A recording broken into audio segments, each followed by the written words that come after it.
मुल्क का सबसे बड़ा शहर कचरे के ढेर में तब्दील हो रहा है। कचरा उठाने के जिम्मेदारों को एक दूसरे पर कीचड़ उछालने से फुर्सत मिले तो कोई काम करें।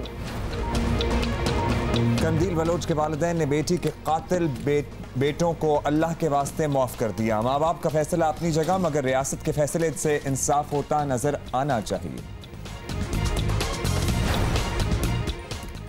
और जंगी जुनून में मुब्तला अदाकारा को अमन की सफ़ीर के ओहदे से हटाया जाए। वफाकी वज़ीर शीरीन मज़ारी ने प्रियंका चोपड़ा के खिलाफ यूनिसेफ को खत लिख दिया।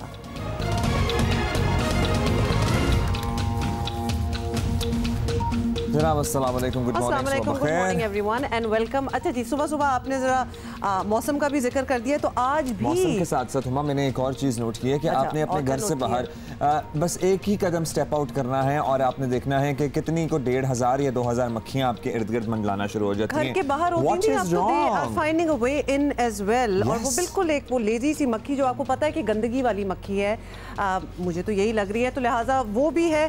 तो शहद की मक्खियाँ जो अगर छत्ते से अलहदा हो जाए, जो वो सूरत हाल है ना, तो इस मरतबा शहर में इस वक्त जो सूरत हाल है वो ये है कि हर गली कूचे हर कोने में इतनी मक्खियाँ इतनी बहुतात में आपको नजर आएंगी कि आप कहीं बैठ के शायद एक समोसा भी ना खा सकें। बड़े आपको आज सुबह सुबह समोसे याद आ गए हैं। अच्छा, बहुत सी बातें करनी है। मौसम का भी हमने हाल बता दिया। कराची में हो सकता है थोड़ी सी आज बारिश हो और हो सकता है ना हो, बट एनीवे शहर की क्या हालत है। कचरे का हमने जिक्र किया, सफाई के बड़े वादे हो रहे थे। थोड़ा सा ऑन द ग्राउंड रियलिटी आपको बताते हैं और उसके बाद we have a lot of guest to talk on this. तो आपको बताएं कि कराची से कचरा उठाने के दावे करने वाले एक दूसरे पर ही कीचड़ उछाल रहे हैं और शहर का हाल बद से बदतर हो रहा है। कचरा कब उठाया जाएगा? शहरी तो ये सवाल पूछते पूछते भी थक गए हैं। हम भी इस चीज़ को, इस इशू को रेज करते रहते हैं। आपको बताएं कि कराची में सफाई करने के दावेदार कई हैं, लेकिन सफाई कहीं नहीं। हुकूमती महमात में कचरा उठाने और इसे ठिकाने लगाने के ऐलानात का पोल तो वहीं खुल गया था जब शहरियों ने देख लिया कि कचरा कहीं ना कहीं जा रहा था और 2 हफ्तों में कहीं भी नहीं जा रहा था। इनफैक्ट हमने भी बल्कि ये बात की थी कि उठाया अगर जा रहा है तो किधर डाला जा रहा है, ये भी एक बात होनी चाहिए। 2 हफ्तों में कराची साफ करने का वादा करने वाली वफाकी वजीर अली जैदी को भी मसाइल का अंदाजा हो रहा है। जरा सुन लें उन्होंने क्या कहा। जो लोकल गवर्नमेंट के नुमाइंदे थे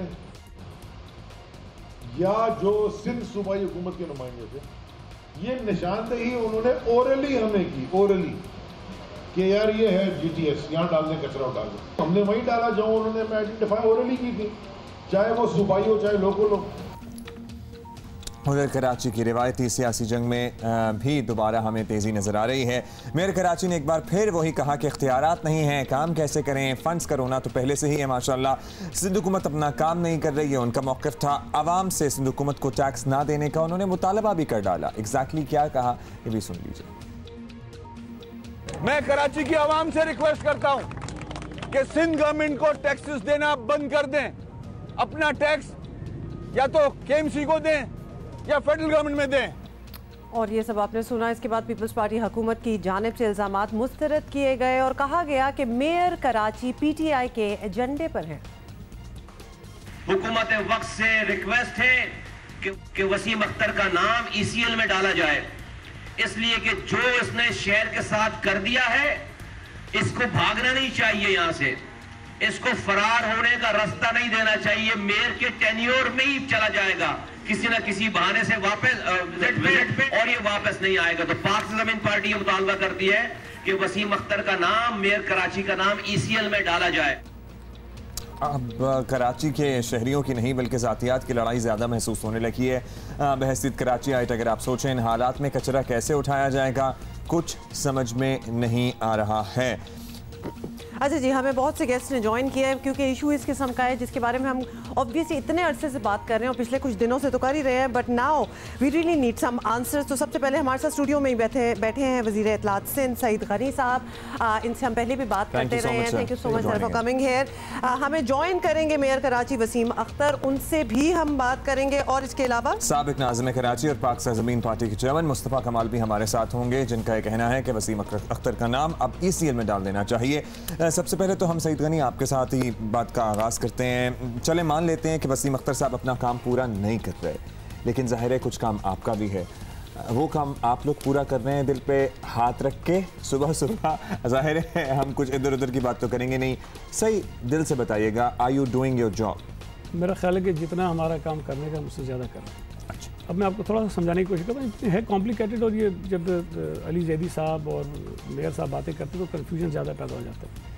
कचरा उठाना जो है वो मेयर का काम ना आज है ना मुस्तफ़ा कमाल के वक्त में था, वो था ही नहीं उनका फंक्शन। जब मुस्तफ़ा कमाल थे तब भी 18 टाउन थे कराची में, उनका फंक्शन था। आज कराची में 6 डिस्ट्रिक्ट म्यूनसिपल कॉर्पोरेशन से ही उनका फंक्शन है। नाले जो हैं, जो 38 नाले हैं बड़े कराची शहर के, वो KMC की रिस्पॉन्सिबिलिटी है। 200 के करीब छोटे नाले हैं, वो DMC की रिस्पॉन्सिबिलिटी है। तो अब बराह रास्त गवर्नमेंट कानूनन इन कामों को करने की जिम्मेदार नहीं है। लेकिन 3-4 साल 5 साल पहले कचरे के क्राइसिस ज़्यादा बढ़े तो फिर सॉलिड वेस्ट मैनेजमेंट बोर्ड बनाया गया। वो लाहौर का एक मॉडल था, उसको सामने रखकर कि ये DMCs चूँकि अपना काम ठीक नहीं कर रही है तो उनको सपोर्ट करने के लिए एक हम इदारा बनाए जो उनका काम करे। उसके बाद सॉलिड वेस्ट मैनेजमेंट बोर्ड ने सारे फंक्शंस टेक ओवर खुद से नहीं किए। ये भी DMCs के ऊपर था कि अगर वो चाहें तो सॉलिड वेस्ट मैनेजमेंट बोर्ड की सर्विसेज ले लें। तो उन्होंने अपनी इलेक्टेड काउंसिल्स के ज़रिए रेजोल्यूशंस पास की और उसके बाद सॉलिड वेस्ट को कहा कि आप हमारे यहाँ काम कर लीजिए। तो आज कराची शहर में 4 डिस्ट्रिक्ट्स में सॉलिड वेस्ट मैनेजमेंट बोर्ड काम कर रहा है, 2 में नहीं कर रहा। डिस्ट्रिक्ट वेस्ट में प्रॉब्लम था, 4 में कर रहा है सर, उनकी क्या सूरत हाल है? वो बेहतर है। अगर आप कंपैरिजन करेंगे ना सेंट्रल का, कोरंगी का और ईस्ट का, साउथ का और मलीर का, तो आपको फ़र्क महसूस होगा कि बेहतर है उनके मतलब काफ़ी बेहतर है। मैं ये नहीं कहता कि 100% हम सेटिस्फाई हैं, लेकिन रिलेटिवली बहुत बेहतर है। और सेटिस्फाई इसलिए नहीं है कि जो कॉन्ट्रैक्ट है चाइनीज़ कंपनीज के साथ, उसके अंदर बहुत सारे उसके सेगमेंट्स हैं कि डोर टू डोर कलेक्शन होनी है, फिर सड़कों की सफाई होनी है, फिर कचरा जब वहाँ से उठ के लैंडफिल साइट पर जाना है। तो डोर टू डोर जो है वो अभी रिसेंटली कुछ दिन पहले साउथ में कुछ इलाकों में शुरू उन्होंने की है, मलीर के कुछ इलाकों में शुरू की थी, लेकिन 100% अभी वो नहीं हो रहा। तो सेटिस्फेक्शन हमारी वो नहीं है। लेकिन अगर सेटिस्फेक्शन नहीं है तो yes, something needs to be done about that as well. हम जरा शामिल कर लेते हैं, आपसे तो और बात करेंगे ही, हमें जरा वसीम अख्तर साहब कर रहे हैं, मेयर कराची हैं। बहुत शुक्रिया वसीम अख्तर साहब, अपने वक्त दिया। सर, कराची में कचरा ज़ाहिर है नहीं उठाया जा रहा, शहरी हुकूमत कह रही है कि हमारे पास तो कुछ करने का इख्तियार नहीं है, और ये अब नहीं कह रहे, ज़ाहिर है इतने अरसे से जब भी आप आते हैं माशाल्लाह यही बात होती है। तो फिर सवाल यही है कि आपके पास जो इख्तियारात हैं, अब हम ये सोचने पे मजबूर हैं कि शायद उसका भी इस्तेमाल आप लोग नहीं कर रहे हैं। शहर में शहरी हुकूमत है भी कहीं? जो डिपार्टमेंट्स हैं जो डायरेक्टली आवाम को फैसिलिटेट कर सकते हैं, वो डिपार्टमेंट्स गवर्नमेंट के पास हैं। वाटर बोर्ड उसके पास है, सीवरेज उसके पास है, ट्रांसपोर्ट उसके पास है, सॉलिड वेस्ट मैनेजमेंट बोर्ड उसके पास है। कचरा मैंने उठा सकता, चेयरमैन कचरे के चीफ मिनिस्टर साहब हैं। 6 डिस्ट्रिक्ट बने हुए हैं, मेरा कंट्रोल नहीं है डिस्ट्रिक्ट पे। यूसीस बनी हुई है, यूसी से मेरा कंट्रोल नहीं है।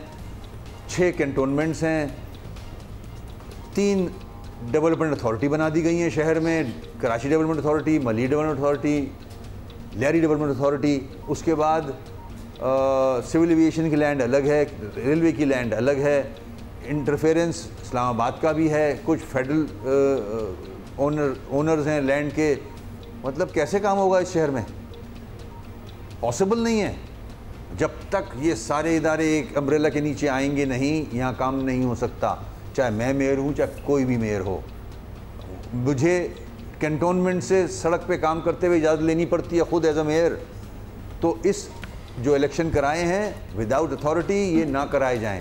आगे जो इलेक्शन आने वाले हैं, अगर यही रिसोर्सेज दिए जाएंगे, यही हो जाएंगी, तो इलेक्शन ना कराए जाएं, बेकार। गनी साहब, आपने वसीम अख्तर साहब को सुना और बिल्कुल यही लग रहा है जैसे कहते हैं ना, too many cooks spoil the broth, there are too many organizations. वो इस हद तक इनकी बात ठीक है। जो कैंटोनमेंट्स हैं ना, वो हम नहीं दे सकते इनको। वो फेडरल गवर्नमेंट के डिफेंस मिनिस्ट्री के अंदर में आती हैं, रेलवे हमारे अंडर में नहीं है, सिविल एविएशन हमारे अंडर में नहीं है। तो ये बाकी जितनी एजेंसीज हैं कराची में, वो फेडरल गवर्नमेंट से उनका ताल्लुक है। वो हम कोई लेजिस्लेशन नहीं कर सकते कि उनको इनके हवाले कर दें। प्रिंसिपली मैं इनकी बात से एग्री करता हूँ कि म्यूनसिपल सर्विसेज के लिए एक ही अथॉरिटी होनी चाहिए जो ये काम करे। लेकिन जो KD है ना, वो 1957 में बनी है, हमने तो नहीं बनाई है। और फिर उसके बाद ये सिटी गवर्नमेंट के साथ मर्ज हुई। फिर सिंध हाई कोर्ट की एक जजमेंट आई है कुछ साल पहले, जिसमें उन्होंने कहा कि KD को आपसे सेपरेट कर दीजिए।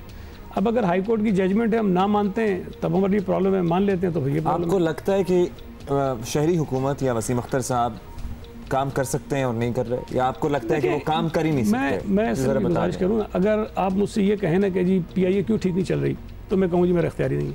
ठीक है, कोई सेटिस्फेक्शन मतलब जस्टिफिकेशन उसके बाद बनती है। लेकिन अगर आप मुझे कहें कि जी आपकी जो ये यहाँ ट्रांसपोर्ट क्यों नहीं है, उसका जवाब मैंने देना है। मैं नहीं कर पाया हूँ, मैं कहूँगा जी मैं नाकाम हूँ उसमें। लेकिन जो चीज़ें मेयर साहब के पास हैं, जैसे मैंने आपको बताया 38 नाले इनके पास हैं, भाई वो तो इख्तियार है ना इनके पास, उसका इख्तियार तो मजीद इनको कोई नहीं चाहिए, उसमें क्या प्रॉब्लम है? उसमें अगर इनके पास पैसे नहीं थे, फंड्स की कमी का भी शिकवा रहता है ना। हमने पिछले 2 बरसों में, इस करंट फाइनेंशियल ईयर में तो नहीं, पिछले 2 बरसों में हमने इनको कोई तकरीबन 950 मिलियन रुपए दिए हैं नालों की सफाई के लिए। कोई तकरीबन 750 मिलियन से ज़्यादा इन्होंने और मांगे हुए थे जो समरी प्रोसेस में थी, वो भी हम देने को तैयार हैं।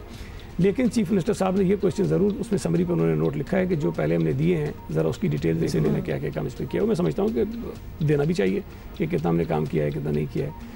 अब अगर आप पूछें कि जी क्यों नहीं हो रहा, तो सिर्फ ये कह देना मेरे पास इख्तियार नहीं है, जवाब नहीं है। भाई आपने जब इंतखाबात में हिस्सा लिया था तो ये कानून मौजूद था, आपने उसको देख कर पढ़ कर ये लिया ना, उसके बाद हमने आपसे कौन सा इख्तियार वापस ले लिया है? Karachi water and sewerage board 1996 का एक्ट है जिसके तहत सिंध गवर्नमेंट के तहत काम करता है, और चेयरमैन सिर्फ नॉमिनेट करती है सिंध गवर्नमेंट, बाकी वो एक इंडिपेंडेंट बॉडी है, वो काम करती है। अब इस वक्त जो कराची शहर में जो प्रॉब्लम है, अगर मुझे 2 मिनट में मैं आपको बता दूं कि एक तो कराची में जो कचरा जनरेट होता है, सब कहते हैं 13,000 14,000, लेकिन एग्जैक्टली डेटा किसी के पास नहीं, लेकिन रफली हम आइडिया लगाते हैं कि जितना होगा। इस वक्त आज के दिन जो परसों का डेटा मेरे पास है, जो रात 12 बजे रिपोर्ट आती है, तकरीबन 10,500 टन से ज़्यादा कचरा उस दिन उठाए, और रोज़ाना ये 10-11,000 11,500 कचरा उठता है टन, इतना हम उठा लेते हैं। इसका मतलब ये है कि अगर 13,000 भी है तो 1,000-1,500 टन जो है वो कहीं ना कहीं बैकलॉग में, ऑलमोस्ट 3,000 टन समझ लें बैकलॉग में, मतलब 1,000-2,000 रह जाता है। क्लीन कराची कैंपेन उन्होंने शुरू किया, मैंने उनको सपोर्ट किया। इसी स्टूडियो में शायद एक प्रोग्राम हुआ था, हामिद मीर साहब ने किया। जी जी जी। उन्होंने अली जैदी साहब ने उस प्रोग्राम में 6 लोगों के सामने मुझसे पूछा कि क्या हमें आप ये कचरा लैंडफिल साइट पर फेंकने की इजाज़त देंगे? तो मैंने कहा यार आप इजाज़त मांग रहे हैं, मैं आपसे पहले कह चुका हूँ एमडी को कि जी कचरा वहाँ पे इनका जाना चाहिए, वही जगह आप कहाँ ले जाएंगे? अब ये तो नहीं हो सकते, मतलब कोई मैं तो बेवकूफ़ी बात तो नहीं करूँगा। उसके बाद आज की तारीख तक एक ट्रक इनका लैंडफिल साइट पर नहीं गया। अच्छा, वो अली जैदी साहब की कचरा मुहिम कहां तक पहुंची है, उसके हम जरूर बात करें। ये बहुत इंपॉर्टेंट बात है। अभी वो कह रहे थे जो आपने सुना है, बात है, मैं तफसील से आपसे पूछूंगा कि उनकी कचरा मुहिम कहां पहुंची है। एक और सवाल जिसके बारे में हम सोच भी रहे थे, वसीम अख्तर साहब हमारे साथ हैं, उनसे पूछ रहे थे। वसीम अख्तर साहब, आप ऑब्वियसली हर चीज का मलबा जो है, और अभी हम बात भी ये कर रहे हैं, सिंध हुकूमत पर डाल रहे हैं और शहरियों से फरमाइश भी कर रहे हैं कि उन्हें टैक्स ही ना दें, तो ये सिविल नाफरमानी तर्ज का मुतालबा क्या मुनासिब है? क्या सोच के आपने कहा? ये तो मैं कह चुका हूँ कि सिंध को 95% कराची टैक्स देता है, 65% फेडरल गवर्नमेंट को देता है। मैंने कहा है कराची के लोगों से कि उनके घरों में गटर का पानी है, कचरे का ढेर है, अंबार है उनके घरों के आगे, तो ये जब तक बेसिक नीड्स पूरी नहीं की जाएंगी, टैक्स किस काम का है? टैक्स क्यों ले रहे हैं कराची वालों से? क्या कचरा उठा लिया आपने? क्या गटर ठीक कर दिया आपने? क्या साफ़ पीने का पानी दे दिया? क्या ट्रांसपोर्ट प्रोवाइड कर दी? टैक्स इसीलिए दिए जाते हैं। मोटर व्हीकल टैक्स क्यों दिया जाता है? क्या हाल है सिग्नल्स का, सड़कों का, ट्रांसपोर्ट का? तो ये मजाक बनाया हुआ है। इसलिए ऐलान किया कि फेडरल गवर्नमेंट को दें पैसे, केएमसी को दें पैसे। चले ये सिंध हुकूमत को टैक्स ना दें, इस पे तो आप रिएक्शन ले ही लेंगे। बिल्कुल नहीं, but I am very interested कि एक मेयर एक शहर का अगर ये कहने पे उतर आए कि उसको वाकई उसको कुछ नहीं किया जा रहा, तो लोगों से भी, शहरियों से भी कहा जा रहा है कि आप टैक्स ना दें एज अ प्रोटेस्ट। टैक्स दें ना दें तो वैसे क्या है, मेरे ख्याल से कोई चॉइस नहीं होती। हमारे मौजूदा वज़ीर आज़म साहब की ये उस पर डगर पे चल रहे हैं, उन्होंने भी ये बात कही थी और ये अच्छी बात नहीं है। देखिए, ये किसी भी अहम सरकारी ओहदे पर बैठकर इस किस्म की गैर जिम्मेदाराना बात करनी नहीं चाहिए। और बड़ी इंटरेस्टिंग बात उन्होंने ये कही कि जी फेडरल गवर्नमेंट को दें, उस फेडरल गवर्नमेंट को दें जो कराची से बकौल इनके 60-65% जो है रेवेन्यू लेती है, और सिर्फ 12 अरब रुपए इस साल में वो कराची पे खर्च करेंगे। और उस सूबाई हुकूमत को आप मत दें जो तकरीबन 125 अरब रुपए इस साल में कराची पे खर्च करने जा रही है, ठीक है। उसके बाद 162 अरब का ऐलान किया था इमरान खान साहब ने, उसका तो उन्होंने मुतालबा नहीं किया कि जी फ़ौरन आप कराची को दें ताकि मसाइल हल हो जाएँ कराची के। S3 के लिए पैसे उन्होंने नहीं मांगे फेडरल गवर्नमेंट से, नहीं दे रहे। K4 जो पानी का मंसूबा है उसके लिए पैसे नहीं मांग रहे फेडरल गवर्नमेंट से। कराची के लोगों के लिए 1200 क्यूसेक एडिशनल वाटर चाहिए जिसकी एलोकेशन फेडरल गवर्नमेंट ने करनी होती है, उसकी डिमांड ये नहीं कर रहे फेडरल गवर्नमेंट। गनी साहब, एक जेन्युइनली हम आपसे बात पूछना चाहते हैं। एक आम तासुर है कराची में रहने वालों का ये कि पीपल्स पार्टी का स्टेक नहीं है, पॉलिटिकल स्टेक नहीं है कराची में। जाहिर है इंटीरियर से वोट मिलता है और चीफ मिनिस्टर साहब आते हैं तो जाहिर है he is going to govern Karachi as well. और बारिश कम में जो हाल हुआ था कराची में, उसके बाद सोशल मीडिया पे आपने बहुत से तबसरे भी सुने होंगे इस सिलसिले में।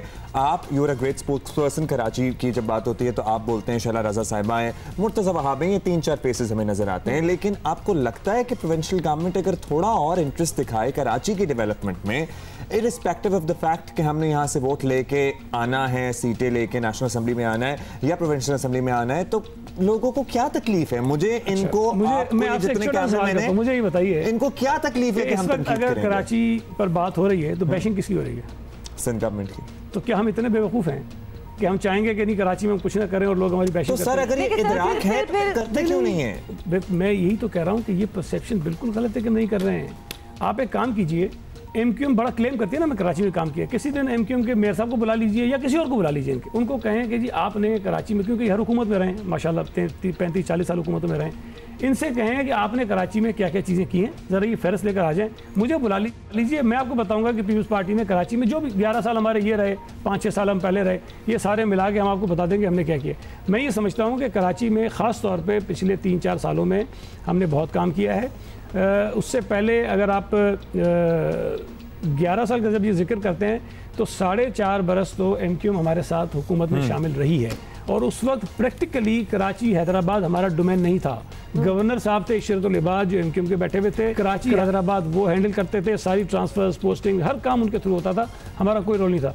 अगर आप 11 साल का हिसाब लेंगे हम देने को तैयार है, 4.5 साल का हिसाब आप इनसे भी लेंगे जब हुकूमत में आपने क्या किया था। अच्छा आप कह रहे थे ना कि एमक्यूएम से किसी मेयर को बुला लें, तो मुस्तफ़ा कमाल साहब हमें ज्वाइन कर चुके हैं, तो उनसे जरा बात कर लेते हैं। बहुत से सवाल आपने भी जी, लेकिन वसीम अख्तर साहब भी हमारे साथ हैं और उनसे भी हमने सवाल करना है, and then he has to perhaps leave as well. अच्छा वसीम अख्तर साहब, आपसे हमने ये भी पूछना है कि इख्तियारात की लड़ाई जिस तरह ज़ातियात पर आ चुकी है, अभी हम ये सारी बातें भी कर रहे हैं, इसका इख्तिताम क्या होगा, इसका कंक्लूजन आप क्या सोचते हैं? आखिर को आप सभी लोग हैं, यही पार्टियां हैं जिन्होंने एक दूसरे के साथ काम करना है, कंटेस्ट करना है। How is this going to move forward?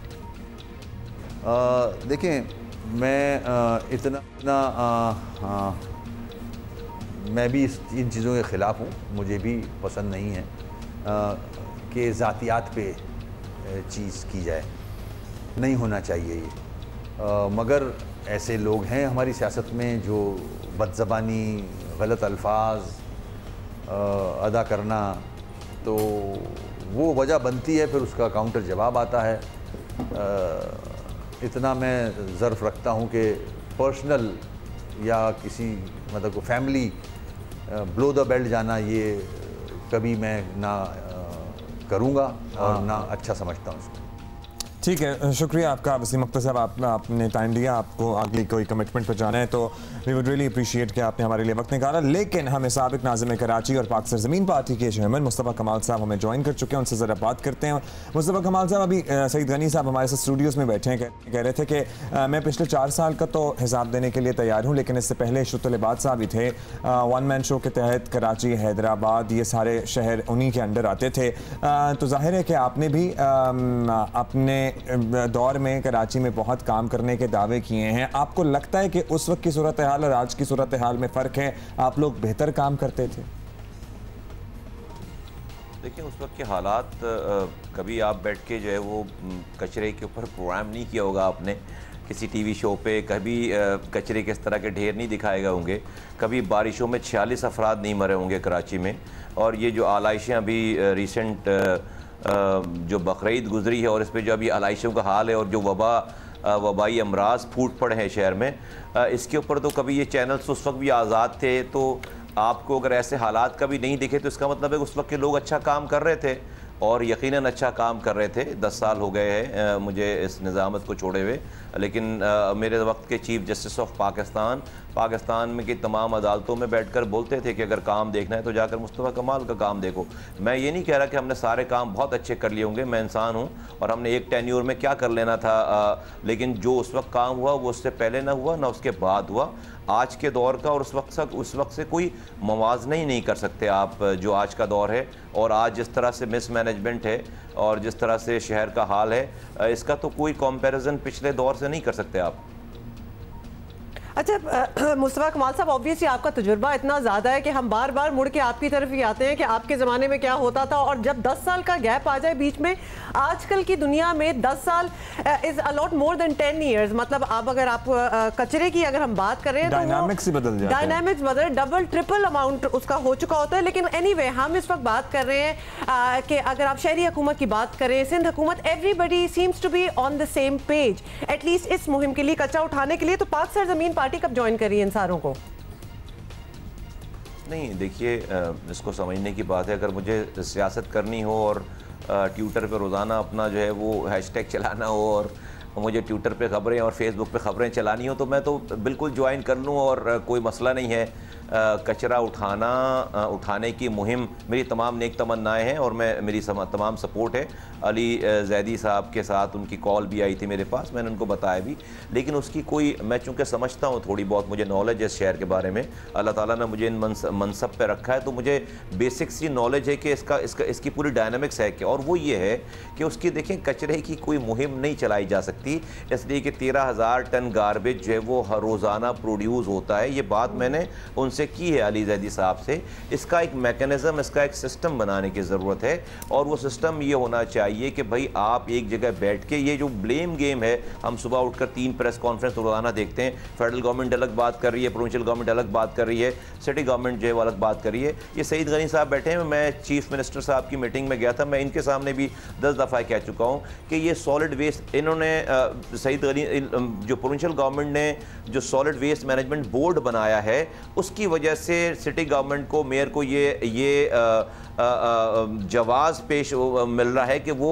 तमाम ब्लेम जो है वो प्रोविंशियल गवर्नमेंट पे डाले, जबकि वो जो सॉलिड वेस्ट मैनेजमेंट बोर्ड है वो सिर्फ 2 डिस्ट्रिक्ट्स को देख रहे हैं, 4 डिस्ट्रिक्ट्स मेयर के पास है, मेयर के डिस्ट्रिक्ट गवर्नमेंट के पास है। और मैं ये भी कहता हूँ कि भाई ये मेयर के पास और डिस्ट्रिक्ट, ये तो यूनियन काउंसिल का डोमेन होना चाहिए, इसको फर्दर डिवॉल्व होना चाहिए नीचे, और ये रोज का काम होना चाहिए, प्रोविंशियल गवर्नमेंट को इसकी सुपरविजन करनी चाहिए। और कराची का कचरा किसी मुहिम के तहत, जाहिर है कोई क्लासरूम तो है नहीं कि साफ हो जाए, रोज कचरा प्रोड्यूस हो रहा है, इसके लिए कुछ सिस्टम होना चाहिए। इस पे सईद गनी साहब का रिएक्शन भी लेंगे। मुस्तफा कमाल साहब आप हमारे साथ ही रहिएगा, गनी साहब आप ही हमारे साथ। We are going to take a very short break on this note, उसके बाद हम जरा सॉल्यूशन की बात करेंगे। बहुत हो गया ब्लेम गेम, बहुत हो गया इल्जाम। आपके ओपिनियंस हैं, please tweet to us, we are reading your. आज Geo Pakistan TV heated discussion, बड़ी इंटरेस्टिंग डिस्कशन ब्रेक में भी हो रही थी। This is one of those times जब हम चाहते थे कि ब्रेक भी आप तक पहुंचे, लेकिन वजीर इत्तलात सईद गनी साहब हमारे साथ मौजूद हैं, साबिक नाज़िम कराची और पाक सरजमीन पार्टी के सरबरा मुस्तफा कमाल साहब भी हमारे साथ मौजूद हैं। वसीम अख्तर साहब मेयर कराची भी हमारे साथ थे, अब वो हमारे साथ नहीं है। सईद गनी साहब और मुस्तफा कमाल साहब हमारे साथ हैं।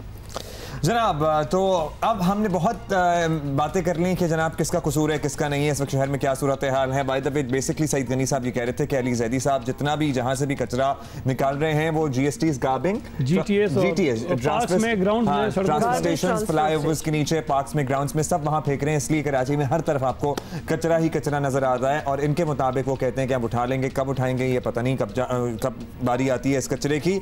लेकिन हल क्या है? जाहिर है कोई भी मुहिम इस शहर में कचरा हटाने का मुस्तकिल हल नहीं हो सकती। गनी साहब आपसे पूछती हूँ, is it too much to ask कि एक प्लान हो, everybody is on board with that plan, although बड़ा सिंपलिस्टिक साउंड कर रहा है, लेकिन अगर किसी चीज का हल निकालना है, ऑब्वियसली 6 हल तो हो नहीं सकते। One solution that everybody agrees upon, हो सकता है या नहीं हो सकता? नहीं, सोल्यूशन तो कोई, मेरा ख्याल है कि इसका इतना मुश्किल ही, रॉकेट साइंस ये नहीं है। 4 डिस्ट्रिक्ट्स में जिस तरह मैंने बताया कि सॉलिड वेस्ट काम कर रहा है, लेकिन ये भी एक्सपेक्ट किसी को नहीं करना चाहिए कि सॉलिड वेस्ट कहीं पर आएगा और विद इन अ मंथ जो है वो सारी चीज़ें ठीक हो जाएंगी। ये दुनिया में जहाँ जहाँ भी इंट्रोड्यूस हुआ है वहाँ उसको टाइम लगता है, कहीं कुछ महीने लग जाते हैं, कहीं 1-2 साल लग जाते हैं। चीज़ें इंप्रूव हुई हैं जहाँ पर उन्होंने काम किया है। वेस्ट में प्रॉब्लम हुआ है, लेकिन जिस तरह मैंने बताया कि सेंट्रल और कोरंगी में ये नहीं काम कर रहे थे। पिछले 1 जुलाई के आई थिंक फर्स्ट वीक में चीफ मिनिस्टर साहब ने सॉलिड वेस्ट मैनेजमेंट को और डीएमसीज को बिठाया, डीसीज को बिठाया और एक कोऑर्डिनेशन करवा के जहां सॉलिड वेस्ट का काम नहीं था वहां से भी हमने कचरा उठाना शुरू कर दिया। और डीएमसी सेंट्रल के चेयरमैन जो एमक्यूएम के और मेयर साहब के सामने एक मीटिंग में उन्होंने मेरा भी शुक्रिया अदा किया, सिंध गवर्नमेंट का भी शुक्रिया अदा किया कि आपकी वजह से बहुत सारा बैकलॉग हमारे से चला गया। तो हम उनकी मदद कर रहे हैं। अब इसमें प्रॉब्लम वहाँ जाती है कि जब जिन लोगों की जिम्मेदारी बनती है वो बजाय इसके कि जिम्मेदारी पूरी करें, बजाय इसके कि हम अगर उनको सपोर्ट करना चाहते हैं तो उसको खुले दिल के साथ वो तस्लीम कर लें, वो फिर पॉलिटिकल पॉइंट स्कोरिंग पे आ जाते हैं। अली जैदी साहब ने काम शुरू किया, हमने वेलकम किया कि बहुत अच्छा। उस काम का क्या बना है, मैं आपकी ज़बानी जरा सुनना चाहता हूँ। ब्रेक में तो हमने आपस में बात कर ली थी, लेकिन अब्दुल्ला इसी आई थिंक ये स्टूडियो था, हामिद मीर साहब ने 2 घंटे की ट्रांसमिशन की थी लाइव। अली जैदी साहब ने मुझसे बिल्कुल कैटेगोरिकली पूछा कि जी क्या आप हमें जो हम ये नाले साफ़ करेंगे ये सारा कचरा लैंडफिल साइट पर फेंकने की इजाज़त देंगे? तो मैंने कहा जी आप इजाज़त की बात कर रहे हैं, मैं पहले ही कह चुका हूँ MD solid waste management board को कि आप वहाँ कचरा ले जाएं, बिल्कुल आप वहीं फेंकें, इसके अलावा कोई जगह शहर में नहीं है। लेकिन उस दिन से लेके आज तक तकरीबन 2 हफ्ते इनकी कैंपेन को हो गए, एक ट्रक इनका लैंडफिल साइट पर नहीं गया है। पूरे शहर में जो खाली जगह इनको मिलती है इन्होंने पार्क्स में फेंके हैं, ग्राउंड्स में फेंका है, सड़कों पे फेंका है, मतलब कोई जगह छोड़ी नहीं है। अली साहब क्या वजह है इसकी? वजह एग्जैक्टली तो अली जैदी साहब बताएंगे, लेकिन मेरा अपना ख्याल ये है कि शायद इनको जितना आसान ये काम लग रहा था उतना है नहीं, और दूसरा लैंडफिल साइट जो है वो थोड़ी दूर है। Meanwhile, if we can try Ali Zaidi on telephone and maybe we can speak to him and ask him कि भाई वो यहाँ क्या कचरा क्यों ये इस तरह फेंक रहे हैं, लैंडफिल साइट पे नहीं ले जाना चाहते। लेकिन मुस्तफा कमाल साहब, अभी आपने गनी साहब की भी बात पूछी है कि मतलब किसी चीज़ पे अगर एग्रीमेंट हो भी जाए तो there is dishonesty in work, मतलब इसको तो हम यही कहेंगे कि आप अपने काम के साथ ऑनेस्ट नहीं है कि अगर रास्ते में ही चीज़ें फेंकी चली जा रही हैं। So basically it is transportation of कचरा from one place to another. तो आपके वक्त में ऐसा अपेरेंटली लगता तो ये कि सब कुछ अच्छा था, तो ऐसा नहीं हो रहा था। How do you inspire people? देखिए there has to be one chain of command, there has to be one boss as far as city is concerned and cities municipal services are concerned. There has to be one boss and that one boss should be elected mayor of the city, number one. किरदार वाला आदमी होना चाहिए। साथ साथ मैं ये कह रहा हूँ सिर्फ अभी इस वक्त कि सईद गनी साहब, अगर आप मुझे सोल्यूशन की बात करें, देखिए 2 काम होने चाहिए।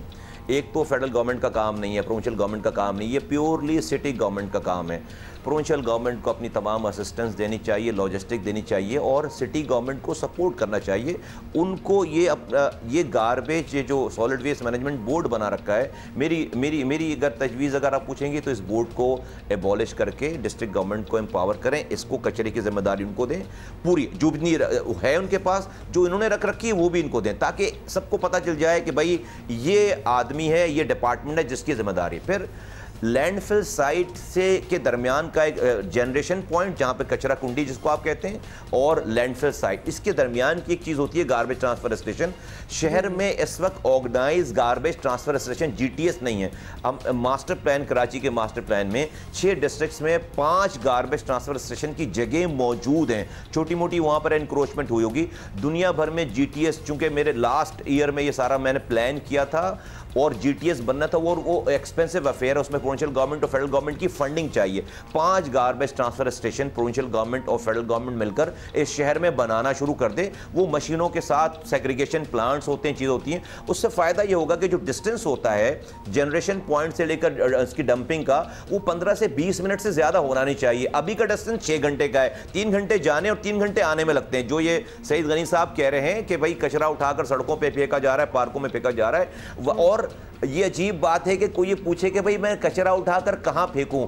ये अंडरस्टूड सी बात है कि भाई जब कचरा उठेगा तो सफाई वही कहलाएगी कि जो कचरा जाकर लैंडफिल साइट में गिरे। वरना अगर आप शहर के किसी हिस्से से कचरा उठा रहे हैं और शहर के किसी दूसरे हिस्से में कचरा गिरा रहे हैं, लैंडफिल साइट पे नहीं जा रहे, तो ये सफाई नहीं हुई। आपने प्रॉब्लम को एक जगह से उठाकर दूसरी जगह शिफ्ट कर दिया है, आपने प्रॉब्लम रिजॉल्व नहीं किया, आपने सफाई नहीं की है। किसी हिस्से को साफ करके आपने दूसरे हिस्से को गंदा कर दिया है।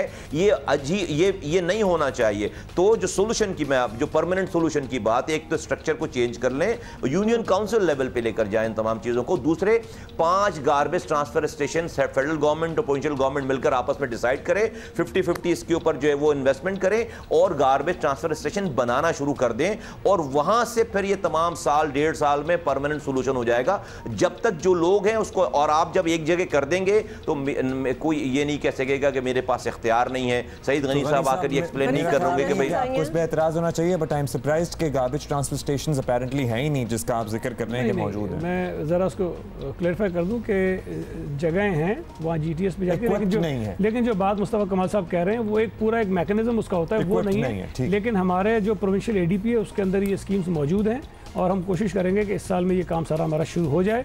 जो इन्होंने सॉलिड वेस्ट की बात की, मैं ये बात कई मरतबा मुख्तलिफ चैनल्स पे कह चुका हूँ कि जो DMC solid waste management board के साथ काम कर रही हैं, अगर वो ये समझते हैं कि वो काम ठीक नहीं हो रहा और वो खुद से कर सकते हैं, हम बिल्कुल तैयार हैं, वो अपना काम खुद करें, ये छोड़ने को तैयार हैं। और सॉलिड वेस्ट मैनेजमेंट उनकी मदद के लिए बनाया गया था। अगर वो समझते हैं कि मदद नहीं हो रही, हम उसमें विड्रॉ कर लेंगे और खुद से अपना काम। ठीक है, मेरा ख्याल है कि आप उनसे बात करके फिर विड्रॉ कर लें, ताकि सारी जिम्मेदारी उन्हीं की हो, फिर वो किसी को ब्लेम ना कर सकें। Thank you so much Saeed Ghani साहब, thank you so much Mustafa Kamal साहब। बाय द वे, ये भी बड़ी तकलीफदेह बात होती है क्योंकि ज़ाहिर है कचरा उठा के आप किसी और जगह पे ही डंप कर रहे होते हैं ना। That is a part of this earth is well, mother nature का हिस्सा है वो जगह भी, लैंडफिल साइट भी। वहाँ पे भी जो तरक्की याफ्ता ममालिक हैं, प्रॉपर निज़ाम है, जो डिकम्पोज होने वाला कचरा है वो अलहदा किया जाता है, वो जो रिसाइकल होने वाला कचरा है वो अलहदा किया जाता है। क्योंकि अल्टीमेटली अगर हम डंप करते चले जाएंगे ज़मीन में कचरा किसी एक जगह पर, तो वो ज़मीन का बहुत सारा हिस्सा कवर कर लेगा। लेकिन तीनों से बात करके अभी भी there is a bit of I am sorry a question के एक everybody in principle wants to do and change the environment, और ऑब्वियसली ये सिचुएशन जो कराची की बनी हुई है,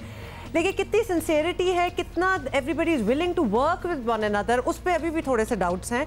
अभी हमने बातें की हैं, it doesn't look like everybody is on the same page, so let's hope for the best. हम यही कर सकते हैं। कराची में बैठे once again thank you very much. Thank you Ghani साहब, थैंक यू मुस्तफा कमाल साहब, और थैंक यू वसीम अख्तर साहब। अच्छा जी, अभी हम आगे बढ़ेंगे और जल्दी से आपको ये बताना है कि प्रियंका चोपड़ा का बयान उनके गले की हड्डी बन गया है, जिसे ना उगला जा रहा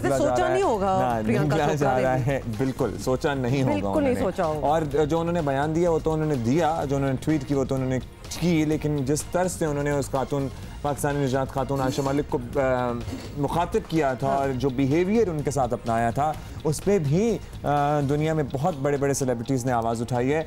एक बहुत मशहूर टर्किश एक्ट्रेस हैं, उन्होंने भी ट्वीट किया था। उन्होंने कहा था कि सबसे ज़्यादा अफसोस तो मुझे प्रियंका आप पे इसलिए है कि आपने उस लड़की को किस तरह से मुखातिब बिल्कुल किया। और जिस लड़की की बात कर रहे हैं आयशा मलिक के सामने, हम आपको स्क्रीन पर दिखा भी रहे हैं, हमारी भी उनसे बात हुई जियो पाकिस्तान के ही फोरम पे, और उन्होंने क्या कुछ एक दो ऐसी बातें की वो हम आपको दोबारा सुनाना चाहते हैं। Right, so if you watch the video that I posted, you can see I'm looking out into the crowd first before I speak, because I was looking to see, is there anybody here that looks like me? Is there any South Asians, any Desis? And the answer is no, from what I saw. And she knew she was talking to a crowd that had no idea about the conflict. So I had to bring it up because those 20 minutes that I did hear, she had her Miss World voice on. She sounded like a pageant queen, very fluffy, empty promises. And that's why when she's talking to me, that's the real Priyanka. That's her raw intelligence. She had no PR team speaking to her in her ear. So what she had to say to me was exactly how she felt. अच्छा, ये तो हमारी बात हुई थी और आयशा मलिक ने बताया कि उनके क्या रीजंस थे, लेकिन अब क्या हुआ है आपको ये भी बता दें कि प्रियंका चोपड़ा के बयान पर हमारी अपनी वफाकी वज़ीर शीरीन मज़ारी ने भी यूनिसेफ को ख़त लिख दिया है, और ख़त में शीरीन मज़ारी का कहना है कि भारतीय अदाकारा ने भारत सरकार के जुल्म और हथकंडों की खुलकर हिमायत और पाकिस्तान को जौहरी हमले की धमकी भी दी है, और बड़ी खुल के उन्होंने ये धमकी दी है। भारतीय अदाकारा का बतौर अमन की सफ़ीर रवैया बज़ाते खुद अमन के खिलाफ है। ये सारा कुछ ख़त में शीरीन मज़ारी साहिबा ने लिखा। जंगी जुनून में मुब्तला इस खातून को अमन की सफ़ीर के मनसब से हटाया जाए। अच्छा, प्रियंका भी खासी खामोश है उसके बाद से, मतलब आई थिंक वो ना ही कुछ बोले तो बेहतर है, क्योंकि जब वो बोलती हैं तो काफ़ी चीज़ें ख़राब हो जाती हैं। But in any case this is what's the latest on that. अच्छा, कुछ केसेस होते हैं बड़े मशहूर होते हैं उसके बारे में बात होती है, और सीमिंगली आपको लगता है कि ओपन एंड शट केस है, साफ साफ आपको नज़र आ रहा होता है क्या हुआ है और क्या नहीं हुआ है, लेकिन कभी कभार वर्डिक्ट जो होता है या फिर उसमें डेवलपमेंट्स ऐसी होती हैं जो कि आपको शॉक कर देती हैं, और यही अभी भी हुआ। बलोच के केस में भी हुआ। मशहूर मॉडल कंदील बलोच के वालिदैन ने अपनी बेटी के कातिलों को माफ़ करने का बयान हलफी अदालत में जमा करा दिया। हालांकि पहले उन्होंने कहा था कि वो कभी माफ़ नहीं करेंगे, और ये कत्ल गुजर गया ना काफ़ी। बिल्कुल बिल्कुल, आपको याद दिला दें कि ये कत्ल उनके अपने ही बेटे जो हैं उन्होंने किया था, लेकिन ये बात यहीं ख़त्म नहीं हो सकती। गैरत के नाम पर कत्ल के कवानीन अब इतने आसान नहीं रहे। आपको थोड़ा सा पीछे लेके जाएंगे। जुलाई 2016 में कंदील बलोच को उनके घर में ही कत्ल किया गया था। कंदील के भाई वसीम और असलम शाहीन कत्ल के इल्ज़ाम में गिरफ्तार हुए। कल कंदील बलोच के वालिदैन ने बयान हल्फी अदालत में जमा कराते हुए कहा कि बेटों को अल्लाह के वास्ते माफ़ कर दिया जाए। बयान हल्फी के मुताबिक कंदील बलोच के कत्ल का मुकदमा 16 जुलाई 2016 को दर्ज हुआ, जबकि गैरत के कानून में तरमीम 22 अक्टूबर 2016 में हुई। लिहाजा इस केस पर नए कानून का इत्तलाक नहीं होता, मुल्जिमान को बरी किया जाए। इस्तगासा का मौक़िफ़ है कि इस तरमीम के बाद गैरत के नाम पर कत्ल में राजीनामा नहीं हो सकता। केस की मजीद समाअत आज होना बाकी है। इसी पर बात करते हैं माहिर कानून सारा मलकानी हमारे साथ मौजूद हैं। सारा, ये जो उनकी प्ली है और ये जो कानून में तरमीम है, इसके बाद अब एक्चुअल ऑन ग्राउंड स्टेटस क्या है? क्या मुल्जिमान को बरी किया जा सकता है या नए कानून का तरमीम का इत्तलाक होगा इस केस पर भी? देखिए, अनफॉर्चुनेटली जो 2016 की तरमीम है वो इतने क्लियर नहीं है जितना शायद लोग समझते हैं, या जितना शायद जब ये कानून अमेंडमेंट्स पास हुए थे तो मीडिया में जिस तरह इनको डिस्क्राइब किया गया था। जहाँ तक मैं समझती हूँ, ये जिस तरह मेरी इंटरप्रिटेशन है और जो कानून के माहिरीन हैं उनकी इंटरप्रिटेशन ये है कि 2016 के तरमीम के बावजूद कोर्ट को ये इख्तियार है कि ये वो एक कॉम्प्रोमाइज़ को खारिज कर दे और उसके बावजूद ऑनर किलिंग की सिचुएशंस में सज़ा दे, और वो सज़ा होगी कम अज़ कम लाइफ इम्प्रिजनमेंट। लेकिन ये बात बहुत ज़रूरी है कि ये फिर भी एक कोर्ट का डिस्क्रेशन है या कोर्ट का इख्तियार है। इसका ये मतलब है कि जो एक कॉम्प्रोमाइज़ होता है उसको बिल्कुल कानून में इनवैलिडेट नहीं कराया गया, इवन आफ्टर द 2016 अमेंडमेंट। अब ये एक इशू है। दूसरा इशू ये होता है कि क्योंकि ये जो एक्ट है, ये जो मर्डर था कंदील बलोच का, ये 2016 की अमेंडमेंट्स आने से पहले हुआ था, तो फिर एक और सवाल ये उठता है कि क्या 2016 की अमेंडमेंट्स एप्लीकेबल होंगी या नहीं इसके बावजूद।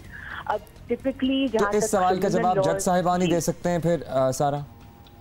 सॉरी, इस सवाल का जवाब के इस पे इम्प्लीमेंट होगी ये चेंजेस या नहीं, तो इस सवाल का जवाब फिर जज साहिबान ही देंगे? जी जी बिल्कुल, ये जज का ही होगा ऑर्डर इसका बेसिस। लेकिन जनरली जहाँ तक क्रिमिनल लॉज और क्रिमिनल पेनल्टीज का हवाला होता है तो रेट्रोस्पेक्टिव एप्लीकेशन जनरली स्पीकिंग नहीं होती, स्पेशली अगर अमेंडमेंट के बाद पनिशमेंट इन्हांस की गई हो या बढ़ा दी गई हो, तो फिर उसका इत्तलाक नहीं होता पुराने केसेस को। अच्छा सारा, ये भी बता दीजिएगा क्योंकि ऑब्वियसली शुरू में इनका कहना कि कभी माफ नहीं करेंगे कातलों को जो कि उनके बेटे ही थे, उसके बाद कह देना अब माफ कर दे, मतलब ऑब्वियसली आपको नजर आ रहा है कि how there hearts have changed. इस तरह के मुकदमात में सारा आपसे पूछ रहे हैं, क्या रियासत भी फरीकैन बन सकती है या फिर अगर जो वर्सा हैं उन्होंने ही माफ कर दिया तो बात खत्म हो गई उधर ही? देखिए, again unfortunately the law is not as clear in this regard, और जहाँ तक इवन आफ्टर द अमेंडमेंट जहाँ तक मेरी इंटरप्रिटेशन है वो अभी तक अख्तियार वली को दिया गया है, लीगल एड्स को, गवर्नमेंट को नहीं, लीगल एड्स को। लेकिन जैसे मैंने पहले कहा, is very important to know कि कोर्ट को इख्तियार है कि वो इस कॉम्प्रोमाइज़ को मंजूर नहीं करे। तो इस केस में जो आपकी सिचुएशन डिस्क्राइब कर रहे हैं कि पहले उन्होंने कहा कि वो मना नहीं करेंगे, अब वो मना कर रहे हैं, तो मैं समझती हूँ कि कोर्ट को ये डिस्क्रेशन इख्तियार लेना चाहिए और अपना इख्तियार एक्सरसाइज करना है कि जो माफी है वो इख्तियार है कि वो ये कॉम्प्रोमाइज एक्सेप्ट ना करे, कोर्ट को इख्तियार है कि वो ये कॉम्प्रोमाइज एक्सेप्ट ना करे। बहुत शुक्रिया आपका। सारा मलकानी हमारे साथ मौजूद थी। वैसे बड़ा क्लियर कट होना चाहिए रियासत को ये ऑनर किलिंग के मामलात में, क्योंकि जाहिर है ऑनर किलिंग खानदान का ही कोई फर्क करता है, या तो बाप या भाई या बेटा या शोहर, और भी केस में, और यही लोग फिर केस के फरीक भी होते हैं। किसी भी केस में ऐसे सिचुएशन में माफीनामा टाइप चीज नहीं होनी चाहिए। तो कुछ फिटनेस टिप्स भी हम कोशिश करेंगे कि जल्दी से आपको लेके दे सकें, लेकिन that comes later in the show. सारी चीजें असाइड आपको कश्मीर पे भी अपडेट कर दें और क्या हो रहा है क्या नहीं। Mishal Malik will be joining us, उनसे भी बात करेंगे। आपको एक दफा फिर बताएं कि मकबूजा कश्मीर में इंसानी हकूक की धज्जियां उड़ाई जा रही हैं और आज़ादी का हक छीनने वालों ने जीने का हक भी छीन लिया है। अब ये अलमिया सियासत और सफारत से बालातर है, दुनिया का फौरी एक्शन चाहिए। मकबूजा वादी में भारतीय फौज की पाबंदियां, लॉकडाउन और ज़राए मवासलात की बंदिशें बदस्तूर जारी हैं। नाम नेहाद ऑपरेशन की आड़ में एक कश्मीरी शहीद कर दिया गया है। 17 दिन में 10,000 से ज़ायद कश्मीरी गिरफ्तार किए जा चुके हैं और वादी में लॉकडाउन से दवाएं जो हैं, मेडिसिन जो हैं और खाने पीने की अशिया की शदीद किल्लत हो गई है। आप कर्ब का अंदाज़ा, आप उन लोगों की अजियत सोच ही नहीं सकते शायद जिससे वो गुजर रहे हैं, और कोई भी इंसान अगर होगा ना, जो इंसान होगा, जो बतौर इंसान इस दुनिया में आया होगा, वो ये दर्द महसूस कर सकता है। लेकिन आफरीन है कि इंसान ही ये दूसरे इंसान पर जुल्म ढा रहा है। मकबूजा कश्मीर में घरों में नज़रबंद हुर्रियत रहनुमाओं ने जुमे को बड़ा एहतजाज और इज्तिमा करने का ऐलान किया, मार्च की कॉल दी। मकबूजा कश्मीर में गिरफ्तारियों और मुसलसल पाबंदियों पर अमरीका ने भी तशवीश का इजहार किया है। अमरीकी महकमा खारजा के सीनियर ओहदेदार का कहना है कि गिरफ्तार अफराद को फौरी रिहाई और बुनियादी हकूक बहाल किए जाएँ। ईरान के रूहानी पेशवा आयतुल्लाह खामनाई ने भारत पर जोर दिया है कि वो मकबूजा कश्मीर के हवाले से मुनसिफाना पॉलिसी इख्तियार करे, कश्मीरियों को मजीद जुल्म का निशाना नहीं बनाया जा सकता। वज़ीर आज़म इमरान खान कहते हैं सफ़ाक मोदी सरकार कवानीन को रोंदते हुए कश्मीरियों को जुल्म सितम का निशाना बना रही है। वज़ीर आज़म ने अक़वाम मुत्तहिदा की जनरल असम्बली के इजलास में न्यूयॉर्क जाने वाले भारतीय वज़ीर आज़म के खिलाफ भरपूर एहतजाज की हिदायत भी की है। कल अगर आप कुछ थ्रेड्स निकलते हैं, कुछ ट्विटर पर अगर आप कुछ थ्रेड्स पढ़ें, कुछ बाहर के न्यूज़ ऑर्गेनाइजेशंस हैं वो भी अपडेट करते हैं, बड़ी मुश्किलों से न्यूज़ निकलती है वहाँ से। लेकिन एक लफ्ज़ जो बार बार वहाँ के लोग इस्तेमाल कर रहे हैं अपने हालात के लिए, वो कह रहे हैं जुल्म। जुल्म, operation is the one word that really describes कि इस वक्त कश्मीरियों के साथ क्या हो रहा है। और ख़ास तौर पे in this day and age, जब हम दुनिया में इतनी मिसालें देख चुके हैं कि इस जुल्म का नतीजा क्या निकलता है, और वो अब जाके 2019 we are talking about the 21st century, और अभी भी यही हो रहा है। यहाँ पे सिनेरियो बिल्कुल डिफरेंट है। जब इजराइल और फ़लस्तीन की बात करते हैं तो अपेरेंटली हमें एक कमज़ोर रियासत नज़र आती है, एक निस्बतन मजबूत रियासत नज़र आती है। यहाँ पर अगर पाकिस्तान और हिंदुस्तान की बात करें तो दोनों न्यूक्लियर पावर्स हैं। सो इस खित्ते के अमन पर भी बहुत बड़ा सवाल उठ सकता है, और जाहिर है अगर खुदा न खास्ता इस खित्ते में कुछ हुआ तो इसका असर पूरी दुनिया पर हो सकता है। और ये वार्निंग्स, बिल्कुल ये वार्निंग्स जारी हैं दुनिया को। वार्निंग्स हैं। अच्छा जी, कश्मीर से क्या खबरें आ रही हैं, क्या अपडेट्स हैं? बड़ी मुश्किल से हमें मिल रही हैं, लेकिन इस वक्त हमें ज्वाइन किया कश्मीरी रहनुमा मिशाल मलिक ने, और वहाँ की जो सूरत हाल है उसके बारे में कुछ शायद हमारे साथ शेयर कर सकें। मिशाल, मकबूजा कश्मीर में जिस तरह का लॉकडाउन है, कुछ वाज़ेह तौर पे पता नहीं चल रहा कि वहाँ हो क्या रहा है। आपका कुछ राब्ता हुआ, कुछ अपडेट्स हैं आपके पास? देखिए, वहाँ की जो सूरत हाल है, इतना ज़्यादा बंद किया हुआ है मकबूजा जम्मू कश्मीर के लोगों को एक प्रिजन के अंदर। ना कोई इंटरनेट है, ना कोई टेलीफोन लाइंस खुली हुई है कि मैं भी अपनी फैमिली से मासूमा लाल चौक में बात कर सकूं, अपनी सास से, सिस्टर इन लॉ से, किसी से भी। इतने जानने वाले हैं वहाँ पे सब लोगों की तरफ से, मतलब बिल्कुल एक साइलेंस है, कुछ भी थ्रू नहीं होता। और जो कुछ सोर्सेज जो दिल्ली जाके बता रहे हैं हम लोगों को, या डिफरेंट शहरों में जब मकबूजा जम्मू कश्मीर से जाके कुछ लोग निकल कर आ रहे हैं, इतनी ड्रॉनी और इतनी ख़तरनाक सिचुएशन है इस वक्त। क्योंकि एक तो ऑलरेडी आपको पता ही है जिस तरह उनकी हिंदुस्तान ने अपनी आर्मी 1 लाख से ज़्यादा और भी डाल दी है वहाँ पे, और उसके साथ साथ जो शिवसेना और आरएसएस के जो गुंडे हैं उनको भी आर्मी यूनिफॉर्म में वहाँ पे भेज दिया गया है।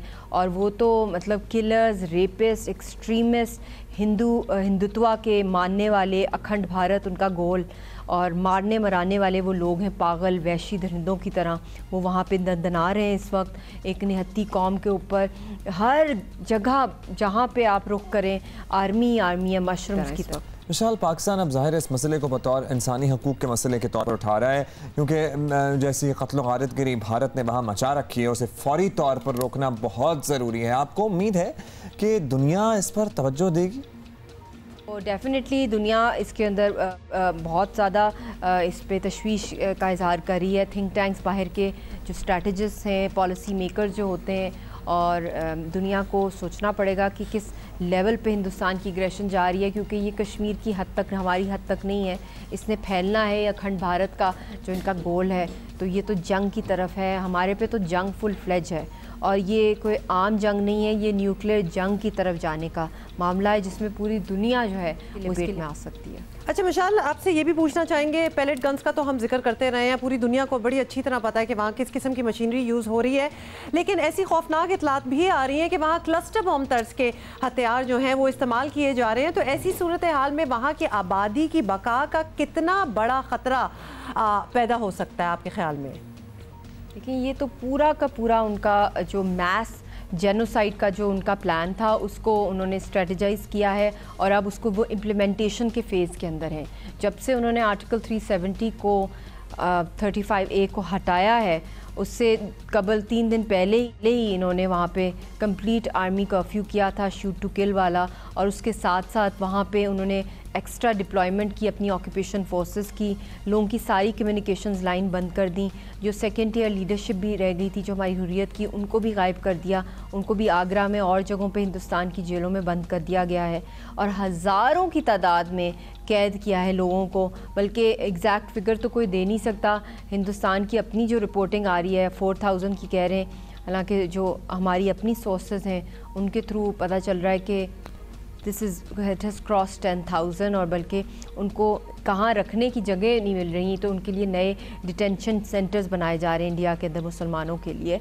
तो ये cluster bombs, phosphorus shells, shooter guns, ये सारी चीज़ें पैलेट्स जो कि बैंड हैं सिविलियन पॉपुलेशन के ऊपर, अनआर्म्ड डिफेंसलेस लोगों के ऊपर, और जिस तरीके से यूज़ की जा रही हैं, it is the worst form of oppression and aggression by a terrorist minded Indian state. First form of aggression and oppression है जो मकबूजा कश्मीर में इस वक्त देखा जा रहा है। बहुत शुक्रिया मतलब आपका। एम्यूनेशन की भी अगर बात कर लें, जिस तरह मिशाल अभी बता भी रही थी कि वहाँ RSS के जो मेंबर्स हैं वो आर्मी टाइप यूनिफॉर्म्स में उधर फिर रहे हैं, तो लिहाजा हर चीज़ जो आप सोच सकते हैं वो वहाँ हो रही है। As long as Modi is there, कुछ नहीं हो सकता, बात हो ही नहीं सकती। और वज़ीर आज़म ने भी आज यही कहा है कि भारत से बात करने को कोई फ़ायदा नहीं है, और बड़ा जब सेकंड टर्म के लिए मोदी को इलेक्ट किया हिंदुस्तान के अवाम ने, तो हाँ, लेकिन आप इंतजार नहीं कर सकते कि इनका ये टर्म खत्म होगा तो हम आगे जाके देखेंगे। Something needs to be done, absolutely something needs to be done now. अच्छा जी, मूविंग ऑन, और बिल्कुल हम चेंज करते हैं पेस और mood in the show as well. और आपको हम बताना चाहते हैं कि एक अमरीकी गुलकारा है, सिंगर है, बड़ी ही फेवरेट है, पूरा मैं कहती हूँ पूरी दुनिया ही उनको, तो आपको पता है उनके 100 एंड पता नहीं कितने मिलियन फॉलोअर्स हैं, सबसे ज़्यादा फॉलोअर्स ऑन ट्विटर उनके भी हैं। टेलर स्विफ्ट की हम बात कर रहे हैं, और उन्होंने रिसेंटली एक पाकिस्तानी स्टूडेंट की बड़ी ज़बरदस्त तरीके से मदद की है। जनाब, इनका दिल भी बहुत बड़ा है, जितनी अच्छी इनकी आवाज़ें अपनी मद्दाहों की मदद करती रहती हैं, और वो भी माली मदद। हाल ही में टेलर स्विफ्ट ने एक पाकिस्तानी तालिबा को ट्यूशन फीस अदा करने के लिए $6,000 से ज़ायद की रकम online money transfer service PayPal के ज़रिए मुंतकिल की है।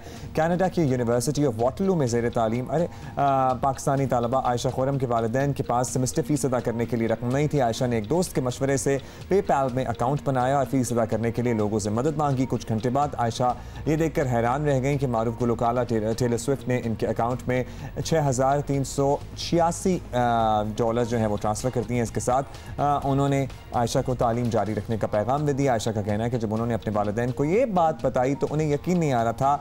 And Waterloo is a great university, my sister and a lot of family members have graduated from this university. और पाकिस्तानी बड़ा मतलब जाते हैं ऑनेस्टली जब आप ऐसी खबरें सुनते हैं ना, तो आपको पता चल जाता है कि इंसानियत जिंदा है, और अभी भी लोगों की डिफरेंट तरीक़ों से मदद हो जाती है। वैसे ये जो तस्वीर हम देख रहे थे, तो ये टेलर स्विफ्ट से मिल भी लिया इन्होंने। आई वंडर, वैसे अगर मिल लिया है तो क्या, मतलब पैसे शैसे तो अच्छा था कि आ गए उनको, लेकिन उनसे मुलाकात भी होगी, ये तो बड़ी ज़बरदस्त बात होगी आपके लिए।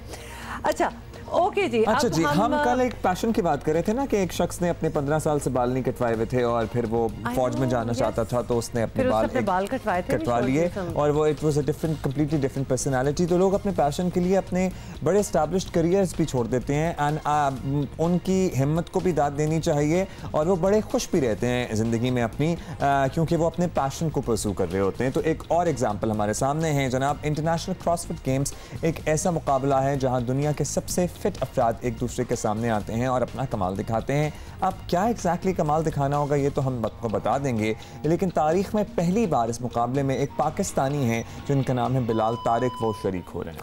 और अगर ये समझा जा रहा है कि बिलाल बचपन से जिम जाने वाले कोई बॉडी बिल्डिंग टाइप शौकीन थे, तो ऐसा बिल्कुल भी नहीं है। बिलाल खुद कुछ अर्सा पहले तक एक इन्वेस्टमेंट बैंकर थे, और फिर वो कई जिम्स के साथ उन्होंने फिटनेस ट्रेनिंग की, और अब वो मैट्रिक्स फिट के नाम से अपना जिम चला रहे हैं। इस वक्त हमारे साथ बैठे हैं Bilal. Thank you so much for coming on the show. Thank you for having me. From banking to fit, मतलब दोनों चीज़ें हैंड इन हैंड भी चल सकती हैं, बड़े बैंकर्स बड़े फिट लोग भी होते हैं, लेकिन आपने तो बिल्कुल वो छोड़ ही दिया profession, and you are totally towards this side. कैसे?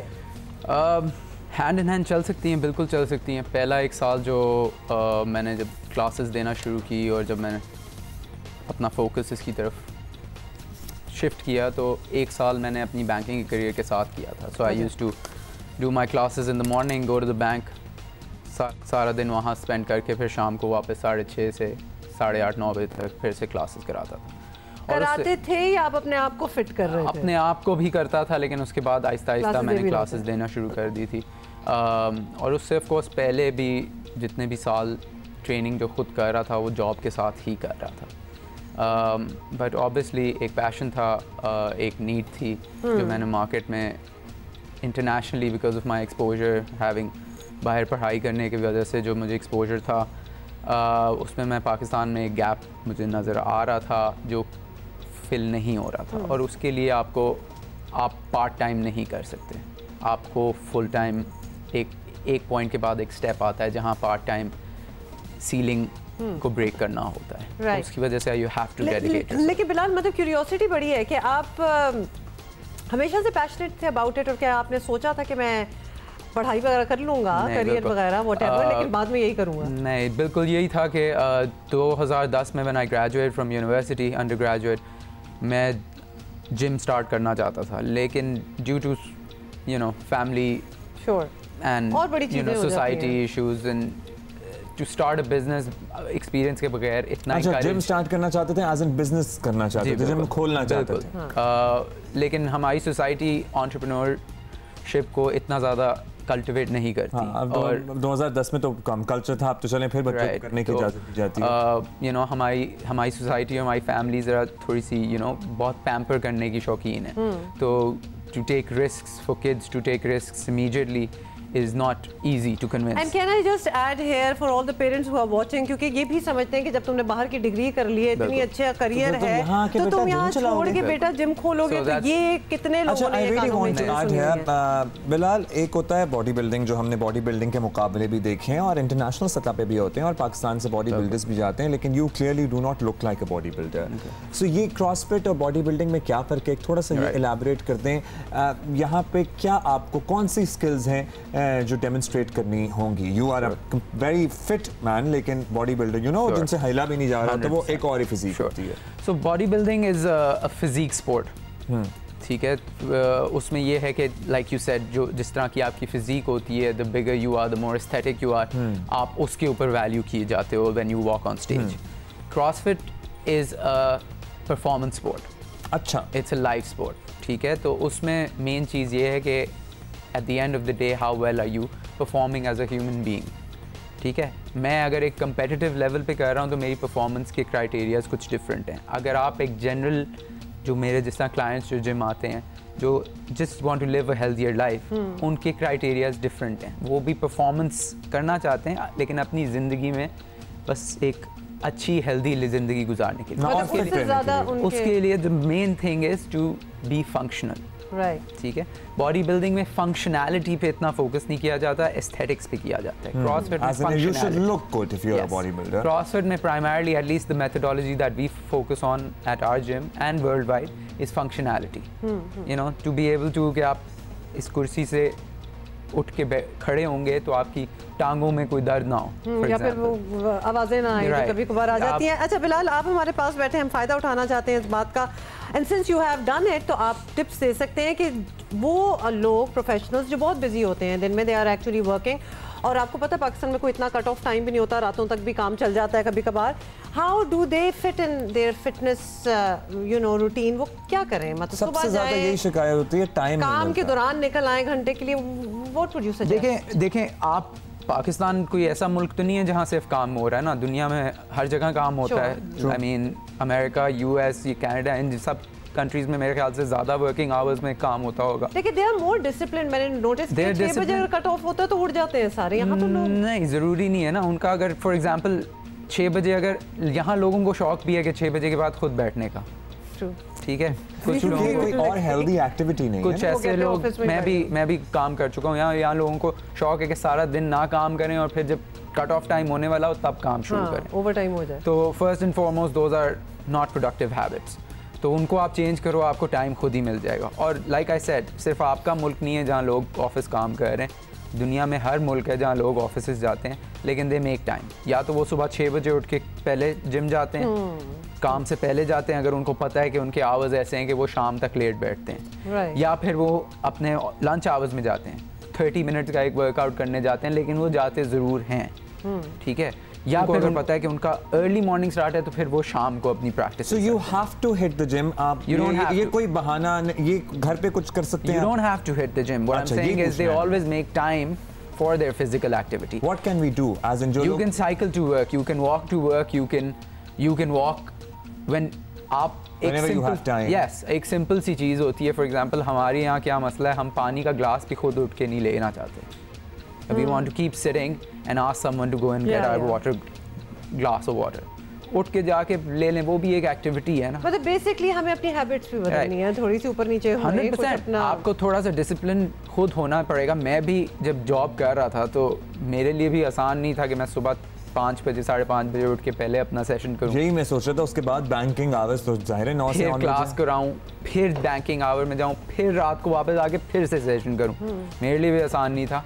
जो लोग कर रहे हैं, आज भी लोग कर रहे हैं, उनके लिए भी आसान नहीं है। तो eight the end of the day आपको थोड़ा सा खुद से डिसिप्लिन करना होगा। वो जो आधा घंटा आप सोचते हो कि यार काम के बाद थोड़ा रिलैक्स कर लें, मत करें। अच्छा, वही काम इस तरह हो सकता है जिसके बारे में आप बहुत पैशनेट हो। मतलब अगर आपने सुबह अपनी नींदें खराब करके सुबह 5 बजे भी उठना है, किस चीज़ के लिए उठेंगे? उसी चीज़ के लिए उठेंगे ना, दैट यू आर फीलिंग अगर आप इजाज़त दें तो मैं बात बताना चाहता हूँ। सबसे बड़ी गलती हम ये करते हैं कि हमने बहुत काम कर लिया, उसके बाद हम जाके बैठ गए। जब आप बैठ गए ना तो कोई आपको सोफे से नहीं उठा सकता, फिर आप बैठे बैठे लेट जाएंगे। आप अपने आप को भी नहीं उठा सकते। जब मेरे वर्किंग आवर्स कुछ और थे तो शाम में जाते ही मैं बैठता नहीं था, जाते ही जूते उतार के जॉगर्स पहनता था। क्योंकि आप जाते ही जब जूते उतार के जॉगर्स पहनेंगे ना तो फिर आपको आधा घंटे का 1 घंटे का वर्कआउट कर लेंगे और उसके बाद आप आके लेट जाएं, बैठ जाएं, जो मर्जी कर लें। वैसे इंट्रीग्ड हूं, आप एक सेट में कितने पुशअप्स निकाल लेते हैं? ये एक बड़ा फ्रॉड सा क्वेश्चन है। ये मैं बड़ा जनरली ये मैं काफ़ी अगेन इस पे मैं एक थोड़ा सा पॉइंट करना चाहूँगा कि हम इस तरह के ये स्टैंडर्ड्स हमने ये सेट किए हुए हैं अपनी इंडस्ट्री में, जहाँ हम अपने फिटनेस प्रोफेशनल्स को इस तरह के सवाल पूछते हैं, यार आप कितना वेट उठा लेते हैं? ओके भाई हर किसी का डिफरेंट है, ब्रॉड टॉपिक है। ये ओवर रूल कर दिया हमने आपका सवाल। Bilal, thank you so much for coming here. और ऑब्वियसली हम इसीलिए आपको हमने बुलाया ताकि हम इंस्पायर कर सकें लोगों को कि अगर आप चाहें तो आप बहुत कुछ कर सकते हैं। टाइम मैनेजमेंट भी कर सकते हैं, पैशनेट हैं किसी चीज़ पे तो वो भी आप मैनेज कर सकते हैं। या do that, try doing that. अच्छा जी, अभी आगे बढ़ेंगे और कल हमने इसके बारे में आपको अपडेट किया था, ज़रा इस पर तफसील से बात करते हैं। वज़ीर आज़म के फोकल पर्सन बराए इंसदाद पोलियो बाबर बिन अता से भी हम बात करेंगे। देखिए पहले खबर तो बता दें कि खबर यह है कि मुल्क से पोलियो खत्म नहीं हो रहा, केसेस बढ़े हैं। ऐसी बहरानी कैफियत के खुद वज़ीर आज़म को मैदान में आना पड़ गया। अब देखते हैं कि नया क्या होता है। मुल्क भर में इस साल 53 केसेस रिपोर्ट होने के बाद वज़ीर आज़म इमरान खान ने कल एक खुसूसी इजलास बुलाया। इजलास में मुल्की और बैनुल-अक़वामी इदारों के नुमाइंदों ने भी शिरकत की और बिल गेट्स का खत भी पेश किया गया, जिन्होंने एक बार फिर भरपूर ताउन की पेशकश कर दी है। इजलास को बताया गया कि साल 2017 और 18 के लिए बनाई गई इंसदाद पोलियो पॉलिसी नाकिस थी और इसका खमियाजा भुगतना पड़ रहा है। वज़ीर आज़म ने मरबूत हुकूमत हिकमत अमली तरतीब देने की हिदायत करते हुए कहा कि वफाक और सूबाई हुकूमतें पोलियो के खात्मे के लिए मौसर मुहिम चलाएं। इजलास के एलामिये में कहा गया कि मुल्क के दूर दराज इलाकों तक रसाई और बच्चों को इंसदाद पोलियो वैक्सीन पिलाने में पाक फौज मावनत करेगी। साथ साथ पोलियो से सबसे ज़्यादा मुतासर होने वाले सूबे खैबर पख्तूनख्वा में एक खुसूसी इजलास हुआ है, जिसमें तय किया गया है कि पोलियो वैक्सीन के खिलाफ प्रोपेगेंडे का तोड़ किया जाएगा। सोशल मीडिया पर मनफी खबरों की रोकथाम को यकीनी बनाया जाएगा और 26 अगस्त से सूबे में एक खुसूसी 3 रोज़ा मुहिम का ऐलान भी किया गया है। तो ये सब कुछ तो होगा, लेकिन और क्या डिसीजन हुए हैं और क्या बात हुई? वज़ीर आज़म के फोकल पर्सन बराए इंसदाद पोलियो बाबर बिन अता हमारे साथ मौजूद हैं। शुक्रिया बाबर, अपने वक्त दिए। बाबर, पाकिस्तान में पोलियो के बढ़ते केसेस पर ज़ाहिर है वज़ीर आज़म ने एक अहम इजलास बुलाया है। He had to intervene, this is such an important issue. अच्छी बात है, वो ज़ाती दिलचस्पी ले रहे हैं। क्या मसाइल सामने आए और इनका हल क्या सोचा गया, क्या डिस्कस हुआ जनरली इजलास में?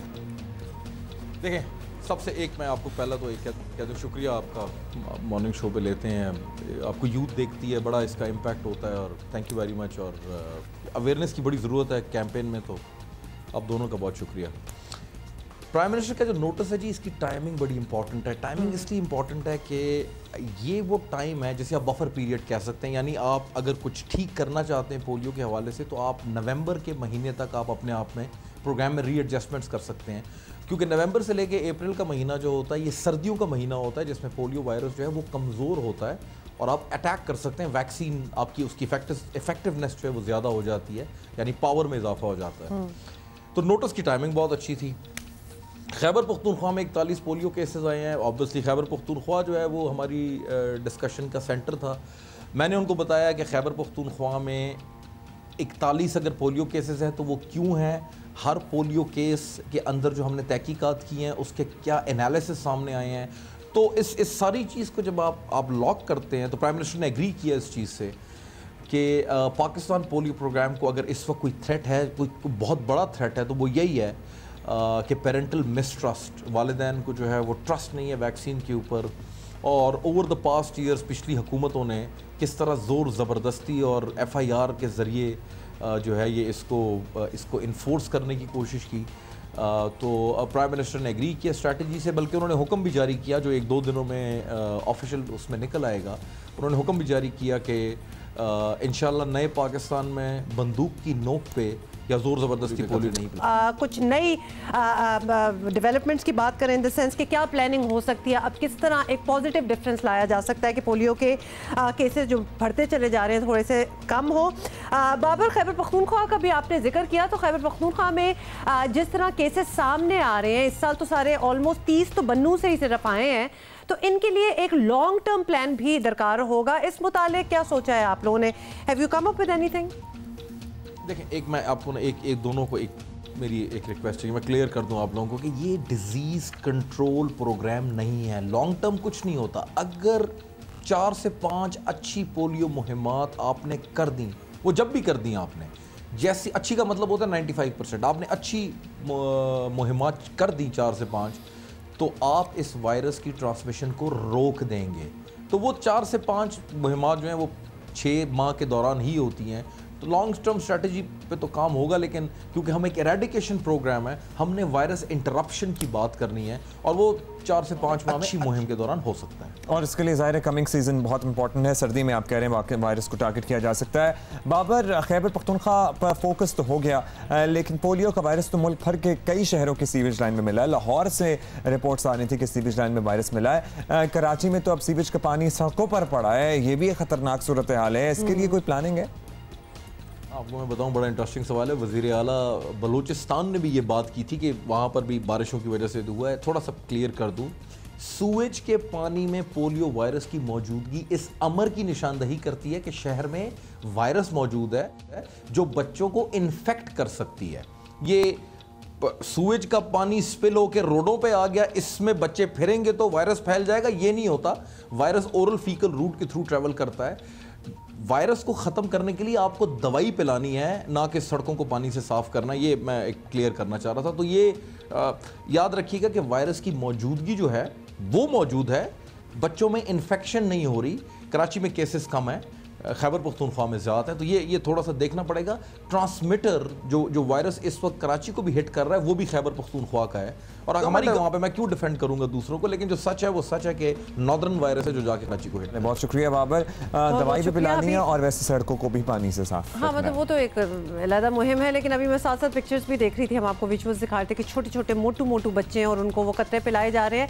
मैं उन बच्चों को देखते हुए सोच रही थी, खासतौर पर कल जो हमने आपको बताया था कि बहुत से एरियाज हैं, कुछ एक एरिया की हम बात कर रहे थे KPK में, जहां उन्होंने as a protest against sales tax ये सोच लिया है कि जी हम अपने बच्चों को कतरे नहीं पिलाएंगे पोलियो के अगर सेल्स टैक्स ना हटाया गया। इन बच्चों की शक्लें देखें कितने मासूम है, क्यों इनको बीच में आपने पॉन बनाया हुआ है। हैरान हूं आफरीन है कि सोच भी कैसे आई कि आओ जी बच्चों को दाव पे लगा दें, तुमने ये नहीं किया तो मैं अपना बच्चा मार दूं। और सेल्स ये पोलियो वायरस को, पोलियो मुहिम को एज अ हथकंडा इस्तेमाल करना, ये ऐसे सोच को सलाम है। इस पे सोच को आज़म तंज़ है, अगर आप समझ गए होंगे। अभी हम आगे बढ़ेंगे और आपको बताना चाहते हैं कि दुनिया की एक, वैसे ज़रा होते हैं ना बाज़ लोगों को आदत होती है, तो एक ऐसे शख्स का हम तस्करा कर रहे हैं, दुनिया की हर बहस में टांग अड़ाने के शौकीन भारतीय लिखारी हैं, चेतन भगत इनका नाम है। इनको कश्मीर पर बोलना जो है ना ज़रा महंगा पड़ गया है। खुद भारतीयों ने ही इनकी क्लास ली है और वो क्लास ली है कि खुदा की पनाह। मज़लूम कश्मीरियों की हालत इज़ार से क़तई नज़र उन्होंने ट्विटर पर लिखा कि चंद लोगों को गिरफ्तार करने से अमन आता है और उन्हें आज़ाद करने से अमन ख़राब होता है। तो रियाजी के हिसाब से इसका आसान हल है। इस पर एक भारतीय के बस चंद लोगों को आप गिरफ्तार कर लें, उनका ये कहना था। अच्छा, इस पर एक भारतीय सारिफ ने लिखा कि चंद नहीं 70 लाख कश्मीरी नाजायज़ कैद में हैं। कितने हैं जिन्हें वादी से बाहर जेलों में डाला गया है? और चेतन भगत कहते हैं कि मसला चंद लोगों का है। एक और सारिफ ने लिखा कि आप लोगों को आपका रियाजी का मसला समझ आया हो या ना आया हो, आपकी असलियत ज़रूर समझ आ गई है। और एक और ने भी ज़रा कमेंट किया था, वो आप बता दें ज़रा।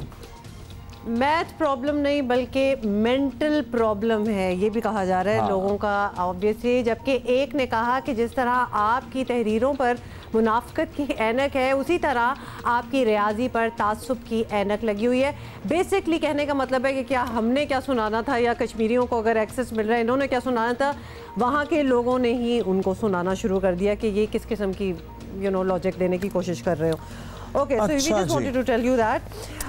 हमने ज़रा क्रॉसफिट की बात तो की थी, लेकिन हम ज़रा कुछ और टेक्निक्स की बात करेंगे, जैसे कि किक बॉक्सिंग, जैसे कि martial arts. But can I before that say something, just a footnote? आपको पता है ना कि मैं और अब्दुल्ला दोनों पिछले साल से, खैर अब्दुल्ला तो काफ़ी देर से स्टार्ट हुए हैं, बट मैंने भी ज्वाइन कर लिया कि हम ज़रा फिटनेस के मामले में थोड़े से ज़्यादा सीरियस हुए हैं आजकल। Yeah, so in fact the other day we also posted a picture. हमारी हम इत्तेफाक से जिम में एक ही वक्त पाए गए।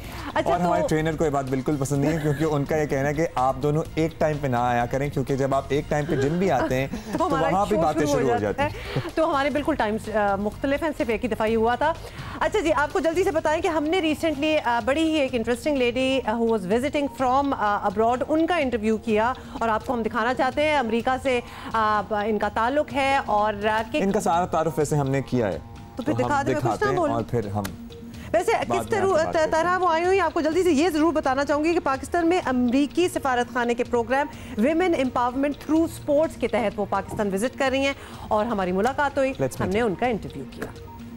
अच्छा, आज हमने बड़ी स्पेशल बात करनी है और आपको पता है कि मैं हमेशा ये एडवोकेट करती रहती हूँ कि लड़कियों की, नहीं आपके साथ तो हो भी चुका है, वो मैं बताऊँगी लेकिन मैं हमेशा बहुत ही कहती हूँ कि लड़कियों को अपने आप को ज़रा स्ट्रॉन्ग करना चाहिए, अपने आप को ज़रा करेजियस करना चाहिए और ख़ास तौर पे कुछ ऐसी टेक्निक सीख लेनी चाहिए जहाँ वो अपने आप को बचा सकें अगर कोई इस किस्म का इंसिडेंट हो जाए, सेल्फ डिफेंस कर सकें। तो आज हमने somebody is visiting Pakistan, actually उनसे आपकी मुलाकात करवानी है। बड़ी ही खास मेहमान हमारे साथ आज मौजूद हैं, अमेरिका से ताल्लुक़ है इनका, मिक्स्ड मार्शल आर्ट्स और किक बॉक्सिंग की माहिर और ट्रेनर हैं एंजेला मायर, और पिछले 12 साल से ख़वातीन को सेल्फ डिफेंस की ट्रेनिंग दे रही हैं। और सेल्फ डिफेंस की मुझे लगता है कि दुनिया में बहुत सी जगह ज़रूरत है, लेकिन पाकिस्तान में भी इसकी बेइंतहा अशद ज़रूरत है, क्योंकि जिस तरह के वाक़यात होते हैं, पर्टिकुलरली डोमेस्टिक वायलेंस ही एक इशू अगर आप उठा लें, अगर आपको कुछ बेसिक टेक्निक्स आती होंगी तो एटलीस्ट आप अपनी जान बचा सकती हैं। We have seen girls losing their lives because of domestic violence. Thank you so much for coming to Pakistan and coming to Karachi, and for a very good reason as well, because we have been talking about it, how there should be a certain kind of training for girls especially, and it is not as if, as my Abdullah was saying, it's not as if that they will be using it somewhere, but it empowers you, it makes you feel good and confident. It gives you self-confidence, very, very well said, Huma, and that's the basic idea. We really want to ask Angela, what is this whole concept of women empowerment through sports or through martial arts? I think really honestly the best example I can give is from these girls that we were just training this morning, a Pakistani group of young women.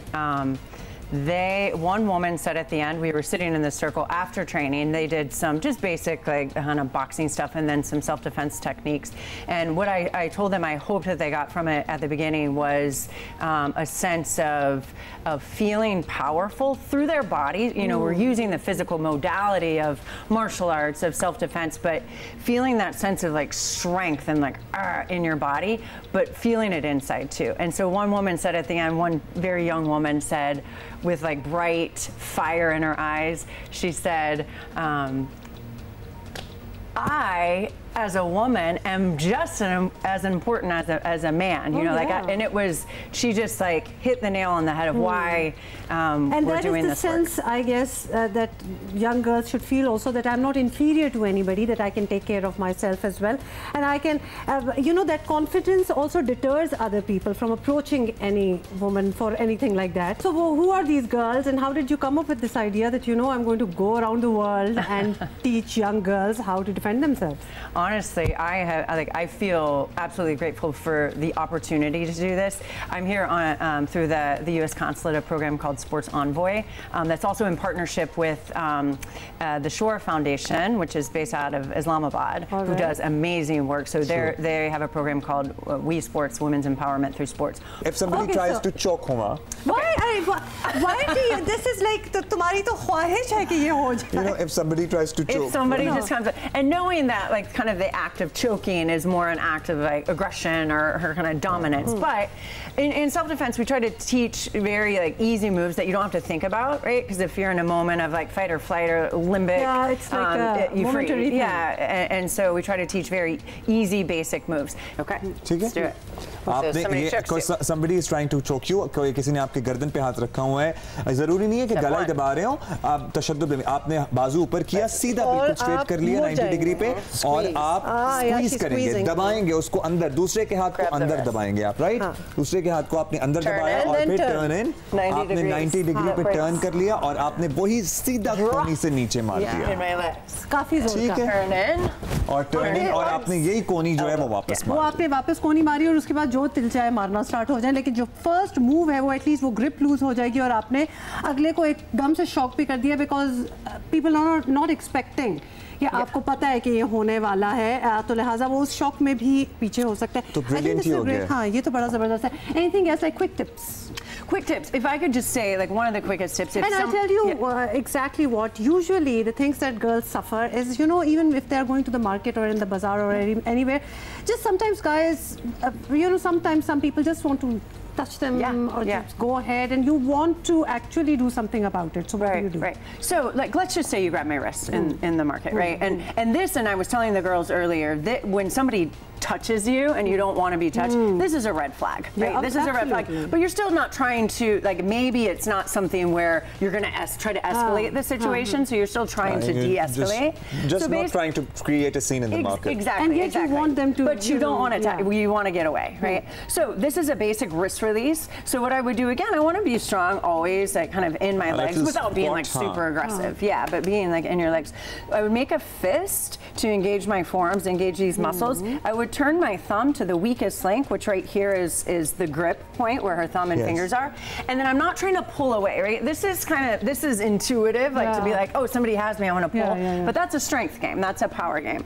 So literally I would just use leverage, turn here, take my elbow to her or his elbow, and pull my fist to my face. Oh, this is easy. It's just a leverage, And then I would probably like just kind of walk away with my hands in between without turning my back and try to get out of the situation, right? So if I just try to grab you from the wrist, all right, and then turn. Huh. Excuse me, sir. I lost my grip. Yeah. I did lose my grip. So yes, that happens. That works. Nice one. That works. So Angela, thank you for being here. Thank you so much. Thank you for being in Karachi and Pakistan and in the show. सीखा आपने कुछ? याद है आपको? Practice करके आइएगा कल तुम्हारे आपसे डेमोंस्ट्रेट कराएंगे. मैं प्रैक्टिस करूँगी. वैसे it requires a lot of strength, लेकिन अगर आप ये टेक्निक में ही थोड़ा सा ऐसा एंगल है कि ऑटोमेटिकली स्ट्रेंथ आ जाती है.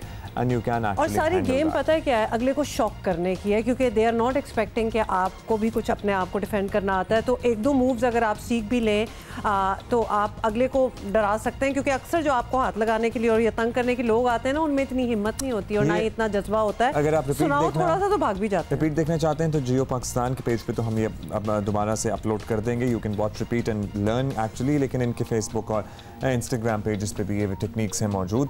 अच्छा जी, अभी एक ज़बरदस्त मैं कहता हूँ ऐसी ज़िंदगी चाहिए, बस बेस्ट ही होने वाला है. कराची वालों के लिए मशहूर है कि वो अपनी शहरी ज़िंदगी का ऐशो आराम छोड़कर बहुत कम ही कहीं जाते हैं. एक्चुअली कराची वालों के बारे में ये मशहूर है कि उन्हें कराची के अलावा शायद कुछ और पसंद ही नहीं आता. लेकिन लाहौर वालों को एक्चुअली लाहौर के अलावा कुछ पसंद नहीं आता. बेसिकली आप जिस शहर से होते हैं ना, आपका दिल नहीं चाहता कि वो छोड़ें. वहाँ के अलावा आपका दिल नहीं लगता, लेकिन बाज़ लोगों का लग जाता है. लेकिन एक ऐसे कपल के बारे में हम आपको बताने वाले हैं जिसने इस रिवायत के खिलाफ जाते हुए हुंजा की वादियों में अपनी मुकम्मल ज़िंदगी बसर करने का फैसला कर लिया है.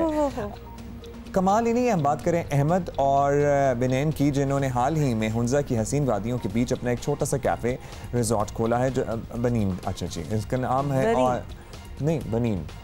हाँ जी, और इस कैफ़े का नाम है खाना बदोश बैठक. ज़रा मैं देखना चाहता हूँ कि how does this look like. खाना बदोश बैठक में हुमा, खाना भी अच्छा मिलता है मुझे लगता है। हाउ कूल इज दैट खाना? ये क्या है वैसे? ये फ्रूट और इस किस्म की चीज़ें जो अच्छी अच्छी चीज़ें होती हैं, तो ये ख़ुद वो बनाती हैं। 2 साल के कब से कर रही हैं ये?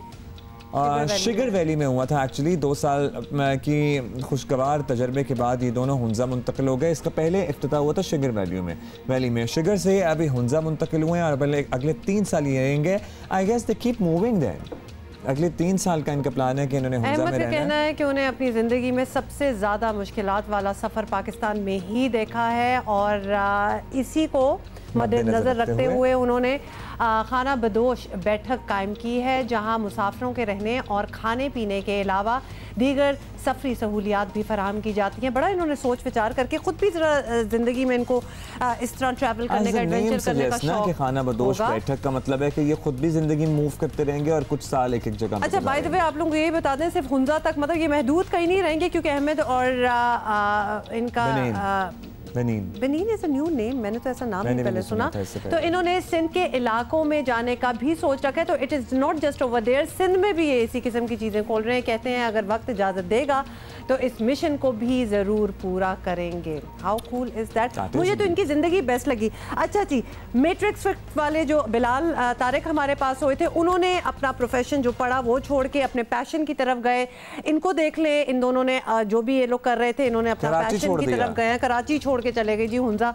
तो people are really listening to the voice of passion now और खुश रहते हैं। भाई इंसान को at the end of the day खुश रहना है, तो वट एवर यू डू अच्छी चीज़ें, तो आप बस ये सोचें, बहुत ज़्यादा पैसा is not going to make you happy, बहुत सी चीज़ें आर नॉट गोइंग टू, बस दिल को फॉलो करें। जल्दी से आपको बता दें कि अस्पतालों में टेस्टों की फीसें बढ़ गई, मेट्रो के किराए बढ़ गए, हुक्मरानों ने अपनी मरात भी बढ़ा ली। पंजाब हुकूमत का हर फैसला गरीबों के खिलाफ और उमरा के हक में जा रहा है। क्या ये है तब्दीली? गुज़श्ता हफ्ते महकमा सेहत पंजाब ने बुनियादी मराकज़ सेहत, तहसील और ज़िला की सतह पर मेडिकल टेस्टों की फ़ीसों में इजाफा कर दिया। अब दांत चेक करवाने की पर्ची फ़ीस 50 रुपये, CT स्कैन फ़ीस 1000 से बढ़ाकर 2500 रुपये, शुगर, गुर्दे और यूरिक एसिड और हमल के टेस्ट की फ़ीस 20 से बढ़ाकर 65 रुपये कर दी गई है। LFT फ़ीस 50 रुपये से बढ़ाकर 300 रुपये कर दी गई है। ECG टेस्ट 60 रुपये से बढ़ाकर 100 रुपये, जबकि अल्ट्रासाउंड फ़ीस 50 से बढ़ाकर 150 रुपये मुकर्रर कर दी गई। और आपको ये भी बताएं कि इसी हफ्ते ये हुआ कि महकमा ट्रांसपोर्ट ने लाहौर और रावलपिंडी में चलने वाली मेट्रो बस का किराया 20 से बढ़ाकर 30 रुपये कर दिया। मंगल की शाम को ये नोटिफिकेशन जारी हुआ और उसी लम्हे नाफिज भी हो गया। उधर वज़ीर आज़म की हिदायत के बावजूद पंजाब असम्बली के तमाम कानून साजों के तनख्वाहों में इजाफा कर दिया गया है और इनमें वज़ीर आला, वुज़रा, मावनीन ख़ुसूसी, मुशीरान, पार्लिमानी सेक्रेटरी, स्पीकर, डिप्टी स्पीकर और अरकान असम्बली शामिल है। ये बिल 5 माह कबल मंजूर हुआ था, जिसे वज़ीर आज़म की नाराज़गी के बायस रोक दिया गया था, लेकिन अब वो फिर आई गेस पास हो गया। और इन तमाम फैसलों में जो चीज़ वाज़े नज़र आ रही है वो ये है कि गरीब तबका मज़ीद पैसा जा रहा है और अमीर जो है वो बड़ा एंजॉय कर रहे हैं। चलिए, जो कीमतें बढ़ी हैं वो तो कीमतें बढ़ी हैं, लेकिन जो तनख्वाहें बढ़ी हैं ना, उन पे ज़्यादा तकलीफ और उन पे ज़्यादा एतराज़ है। असल एतराज़ उसी पे, मतलब एवरीबडी शुड सफ़र इक्वली ना, कि मतलब कि किसी की बढ़ी चली जा रही है, अगर ख़जाने पर बोझ है जिसकी वजह से कीमतें बढ़ाई जा रही हैं तो फिर अपनी तनख्वाहें भी ना बढ़ाएं। वज़ीर आला पंजाब के मुशीर ओन चौधरी हमारे साथ हैं, उनसे ज़रा बात करते हैं। शुक्रिया ओन, आपने वक्त दिया। और बताइए कि सरकारी अस्पतालों में इलाज महंगा हो गया, टेस्ट कराने के दाम बढ़ा दिए गए। सेहत तो तहरीक इंसाफ के मंशूर का मरकज़ी नुक्ता थी, सेहत और तालीम, अब गरीब मरीजों पर क्रैकडाउन क्यों कर दिया गया है शुरू अचानक से? बिस्मिल्लाहिर्रहमानिर्रहीम।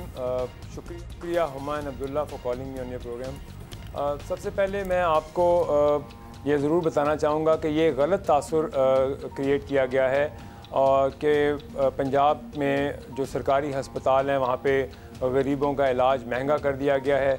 इसमें कतन ऐसी कोई सदाकत नहीं है।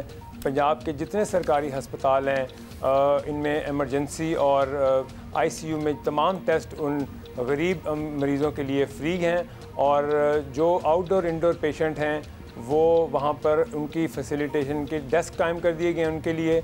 और वहाँ पे जो लोग अपना इलाज अफोर्ड नहीं करते वो वहाँ पर ये बताते हैं कि हम इलाज अफोर्ड नहीं करते तो उनसे किसी किस्म की कोई फ़ीस नहीं ली जाती। उनका इलाज बिल्कुल फ्री है, उनसे कोई किसी किस्म का उनके इलाज नहीं लिया जाता। अच्छा, ये तो आपने फिर एक नई बात बताई है जिसको हम बिल्कुल दोबारा से इस पे इन्वेस्टिगेशन करेंगे कि एक्चुअली ऐसा हो रहा है कि नहीं हो रहा। चलिए मेट्रो सर्विस की बात कर लेते हैं।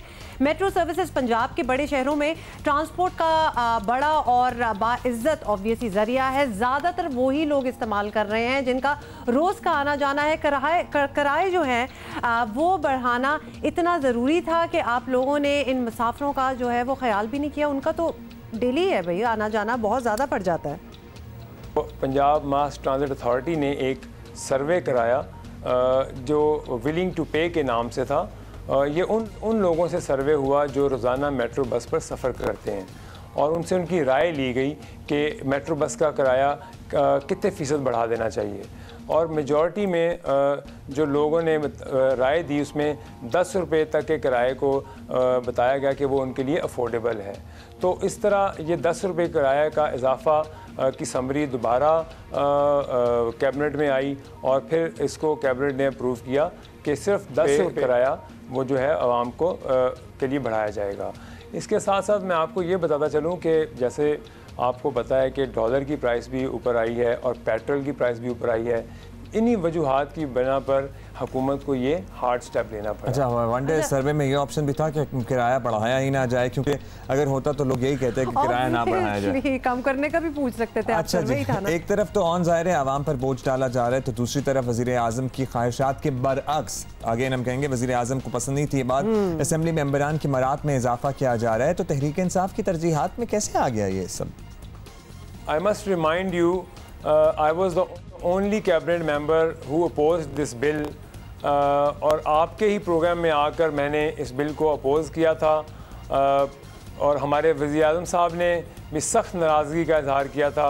उन्होंने एक ट्वीट की थी, उसके बाद ये इस बिल को रोक दिया गया था क्योंकि उसकी वजह थी कि हमारे मुल्क में जो मौजूदा माशी हालात हैं, जो जिस इकनॉमिक क्राइसिस से ये मुल्क गुज़र रहा है, तो उन्होंने ये इजहार किया कि हमारे मेंबरान को ऐसी मरात अभी नहीं लेनी चाहिए, तो ये बिल रोक दिया गया था।